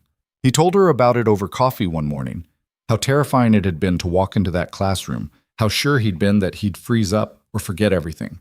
But then a student had asked a question and muscle memory had kicked in, and suddenly he was that person again. Not the broken widower, not the guy barely holding it together. The medic, the teacher, the person who saved lives. "I'm proud of you," Elena said, and meant it completely. "Couldn't have done it without you pushing me." I didn't do anything. You expected me to be more than I thought I could be. That's everything." In February, Chloe's birthday came around, 9 years old, which she insisted was practically a teenager. Elena threw her the party she wanted, ice skating at Millennium Park, followed by hot chocolate and cake at a cafe nearby. Emma was there, of course, and so was Noah, taking pictures and making sure no one fell on the ice and fitting into Elena's life so seamlessly it was like he'd always been there. After the party, after all the other kids had gone home and it was just the four of them walking back to Elena's car, Chloe grabbed Emma's hand and said, "We should do this every year, the four of us." Elena met Noah's eyes over the girls' heads, and he smiled. "Yeah," he said, "we should." That night, after Chloe was asleep, Elena sat in her office and thought about the last 5 months, about how one terrible Tuesday morning had somehow led to this, to friendship and trust and something that felt dangerously close to falling in love. She thought about calling Noah, but it was late and she didn't know what she'd say. Her phone buzzed, a text from him. "You up?" Elena smiled and typed back, "Yeah, can't sleep." "Me neither. Want to talk?" They ended up on the phone for 2 hours, talking about nothing and everything, work and the girls and childhood memories and dreams they'd given up on and dreams they were just starting to believe might still be possible. And somewhere in that conversation, Elena realized that this was it. This was what she'd been looking for all these years while building her empire and climbing every ladder she could find. Not success or power or control, just someone who saw her completely and stayed anyway. "Noah," she said, interrupting his story about Emma's latest school project. "Yeah? I think we should talk about us, about what this is." A pause. "You mean besides friendship?" "Yeah, besides that." "Okay, when?" "Saturday? We could meet somewhere, just the two of us." "Chloe and Emma." "My neighbor's daughter babysits. The girls love her. We could get dinner or just talk. Somewhere that isn't work or our houses or surrounded by 8-year-olds. Noah laughed softly. "Okay, Saturday. Where do you want to meet?" "Surprise me." "That's a lot of trust, Miss Mercer." "I know, but I'm working on it." Saturday came, and Elena spent an embarrassing amount of time trying to figure out what to wear. Not work clothes, not mom clothes. Something in between that said casual but intentional. She settled on jeans and a sweater that Chloe said made her look pretty, which was apparently the highest compliment a 9-year-old could give. Noah texted her an address at 5:30. Elena plugged it into her GPS and found herself driving south, past her usual haunts, into neighborhoods she never went to. The address led to a small Italian restaurant in Pilsen, the kind of place with checkered tablecloths and candles and wine bottles and the smell of garlic so strong you could taste it from the parking lot. Noah was already there, sitting at a table by the window. He stood up when she came in, and Elena noticed he'd dressed up too. Dark jeans, a button-down shirt, the kind of effort that meant this mattered. "I know it's not fancy," he said as she sat down, "but the food's incredible, and it's where I grew up. My mom used to bring me here when I was a kid. I thought maybe you'd like it." Elena looked around at the family photos on the walls, the worn floor, the old couple at the next table holding hands across the pasta. "It's perfect." They ordered wine and appetizers and fell into easy conversation, the same way they always did. But there was an undercurrent now, an awareness that they were here for a reason, that something needed to be said. Halfway through the meal, Noah put down his fork and looked at her. "So, us." "Us," Elena agreed. "I'm going to be honest, I have no idea what I'm doing here. I haven't dated anyone since Sarah died. Haven't even thought about it. And then you showed up in that parking lot and fired me and proceeded to turn my entire life upside down, and now I can't stop thinking about you, which is terrifying and inconvenient and also kind of wonderful." Elena felt something warm bloom in her chest. "It's been 5 months since I fired you. You couldn't have mentioned this sooner?" "I was trying to maintain professional distance, remember? You're my boss. Technically, you report to me. It's different." "Is it, though?" "Probably not." Elena took a sip of wine. For what it's worth, I've been thinking about you too, more than I should, more than I know how to deal with. And I'm terrified I'm going to screw this up the way I screw up everything that isn't work. You don't screw up everything. I fired you for being late. You also hired me back and gave me a job I actually love. I'd call that even. They looked at each other across the table, and Elena felt like she was standing at the edge of something huge and terrifying and absolutely necessary. So what do we do? She asked. I think we stop overthinking it, stop waiting for permission, or the perfect moment, or whatever it is we're waiting for. Noah reached across the table and took her hand. I think we just try. See what happens. No pressure, no expectations, just us, figuring it out as we go. What about the girls? They already love each other. They'll be fine. What about work? We're both adults. We can keep it professional when we need to. What about all the ways this could go wrong? Noah smiled. What about all the ways it could go right? Elena looked down at their joined hands and made a decision. Okay, let's try. Yeah? Yeah, but fair warning. I'm going to be terrible at this. I'm going to want to control everything and plan for every possible outcome and probably drive you crazy in the process. I know, but you're also brave and brilliant, and you make me want to be better than I thought I could be. So I'll take the control issues if I get the rest of it too. They finished dinner and walked through Pilsen in the cold February night, and somewhere between the restaurant and Elena's car, Noah took her hand again and didn't let go. When they reached her car, he pulled her close and kissed her, soft and careful and full of promise. I should get back, Elena said when they finally broke apart. The babysitter's only good until 10. Yeah, Emma's probably driving my neighbor crazy by now. But Noah didn't move, his arms still around her waist. This is crazy, right? We're crazy for doing this. Absolutely insane. Okay, just checking. Elena kissed him again, quick and sweet. See you Monday? See you Monday. And Elena? Yeah? Thank you for giving this a chance, for giving us a chance. Thank you for being worth the risk. She drove home with her heart racing and her mind spinning, and when she got there, Chloe took one look at her face and said, You're happy. Yeah, baby, I am. Is it because of Noah? Elena sat down next to her daughter on the couch. Would that be okay with you? If Noah and if we were more than friends? Chloe's face lit up. Are you kidding? That would be amazing. Then Emma and I would be sisters. Slow down. We're not anywhere near that yet. We're just seeing where things go. But maybe eventually? Maybe eventually, if we're lucky. Chloe threw her arms around Elena's neck. We're already lucky, Mom. We have each other and now we have Noah and Emma too. That's pretty much the best. Elena held her daughter and thought about how right she was.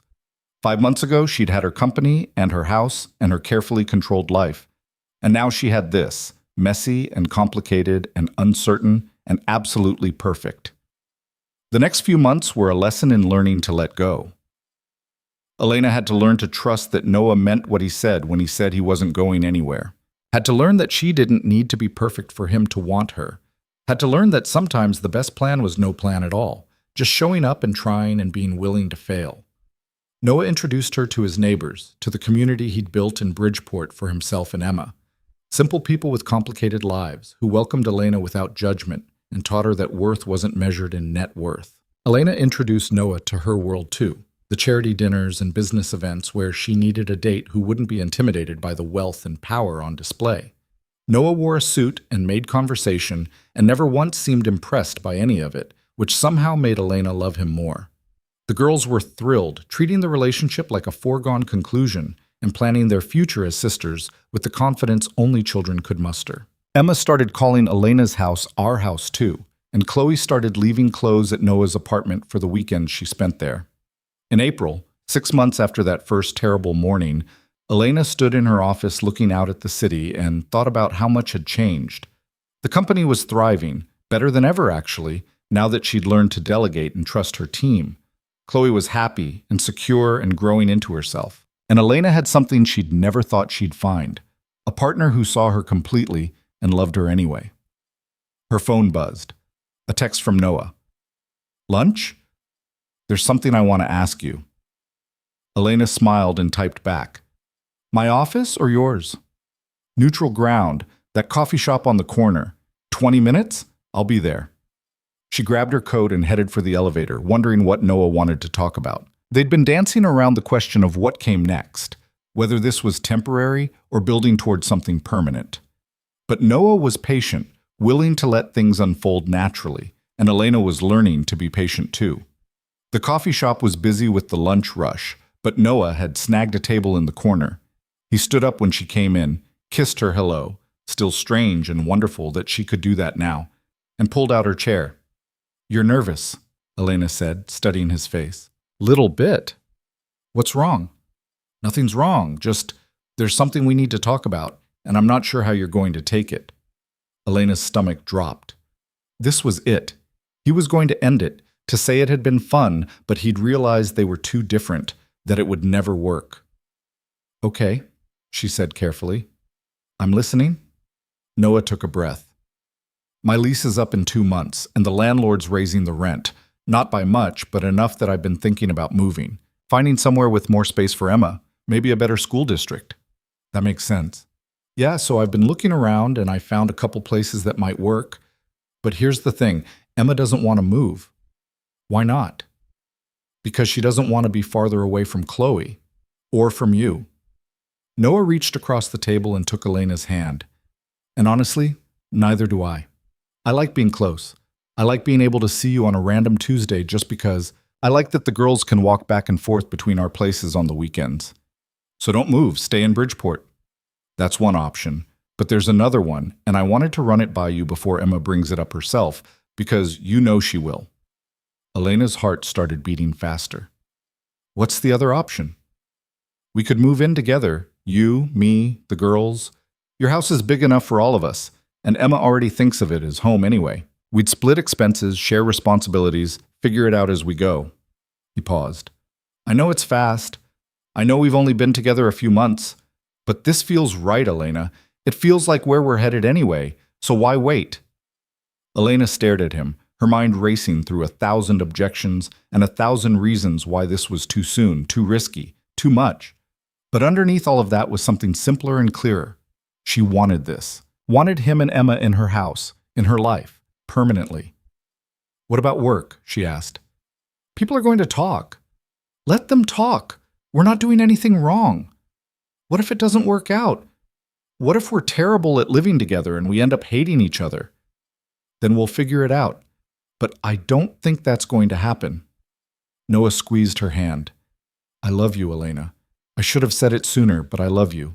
And I think you love me too. And I think we could build something really good together if we're brave enough to try." Elena felt tears prick her eyes. "You love me?"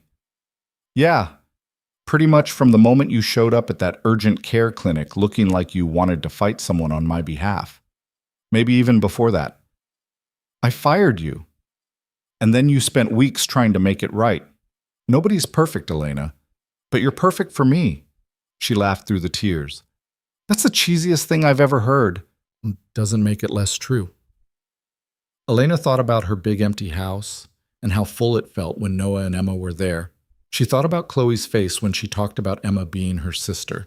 She thought about waking up next to this man every morning and falling asleep beside him every night, and building a life that was messy and complicated and absolutely real. "Okay," she said. "Okay? Yeah, let's do it. Let's move you and Emma in and see what happens." Noah's face broke into the biggest smile she'd ever seen on him. "Yeah? Yeah, but we're telling the girls together and we're setting ground rules, and I'm probably going to drive you crazy with spreadsheets and schedules for the first month. I wouldn't expect anything less." He kissed her there in the coffee shop, in front of everyone, and Elena kissed him back and didn't care who was watching. They moved Noah and Emma in over Memorial Day weekend. It took 3 trips with a borrowed truck because Noah insisted on bringing his furniture. Emma needs familiar things. And Elena's house suddenly felt both full and right. The girls got to share a room at their own insistence, even though Elena's house had plenty of space for them to have their own. They wanted to be together, to stay up late, whispering and giggling and being sisters in everything but name. The first week was chaos, learning each other's rhythms, figuring out who cooked breakfast and who handled bedtime, and how to split the household chores fairly. But by the second week, they'd found a rhythm. By the third week, it felt like they'd always been there. One Saturday morning in June, Elena woke up to find Noah already awake beside her, watching her with a soft expression. "What?" she asked, self-conscious. "Nothing, just happy." "Yeah?" "Yeah." He pulled her closer. "I keep waiting for the other shoe to drop, for this to feel too good to be true, but it just keeps being good. We're lucky. We're more than lucky. We found each other in the middle of the worst day of both our lives and turned it into this." Noah kissed her forehead. "That's not luck. That's just us being stubborn enough to believe we deserved better." From down the hall, they could hear the girls waking up, Chloe's laugh and Emma's voice telling some elaborate story that would definitely get interrupted halfway through when she saw something shiny. "We should get up," Elena said. "It's Saturday. The girls will want pancakes." "In a minute," Noah held her tighter. "Just want to stay here a little longer." So they did. They stayed there in the morning light, listening to their daughters wake up the house. And Elena thought about how far she'd come from that cold October morning when she'd made the worst decision of her life. She'd fired Noah for being late. And in doing so, she'd accidentally set in motion everything that mattered. Sometimes the worst mistakes led to the best endings. Sometimes you had to break before you could build. Sometimes you had to let go of who you thought you were to become who you were meant to be. And sometimes, if you were very lucky, you got a second chance to get it right. Elena looked at the man beside her, this brave, broken, beautiful man who'd saved her daughter and then saved her, and knew with absolute certainty that she'd gotten it right this time. They'd both gotten it right.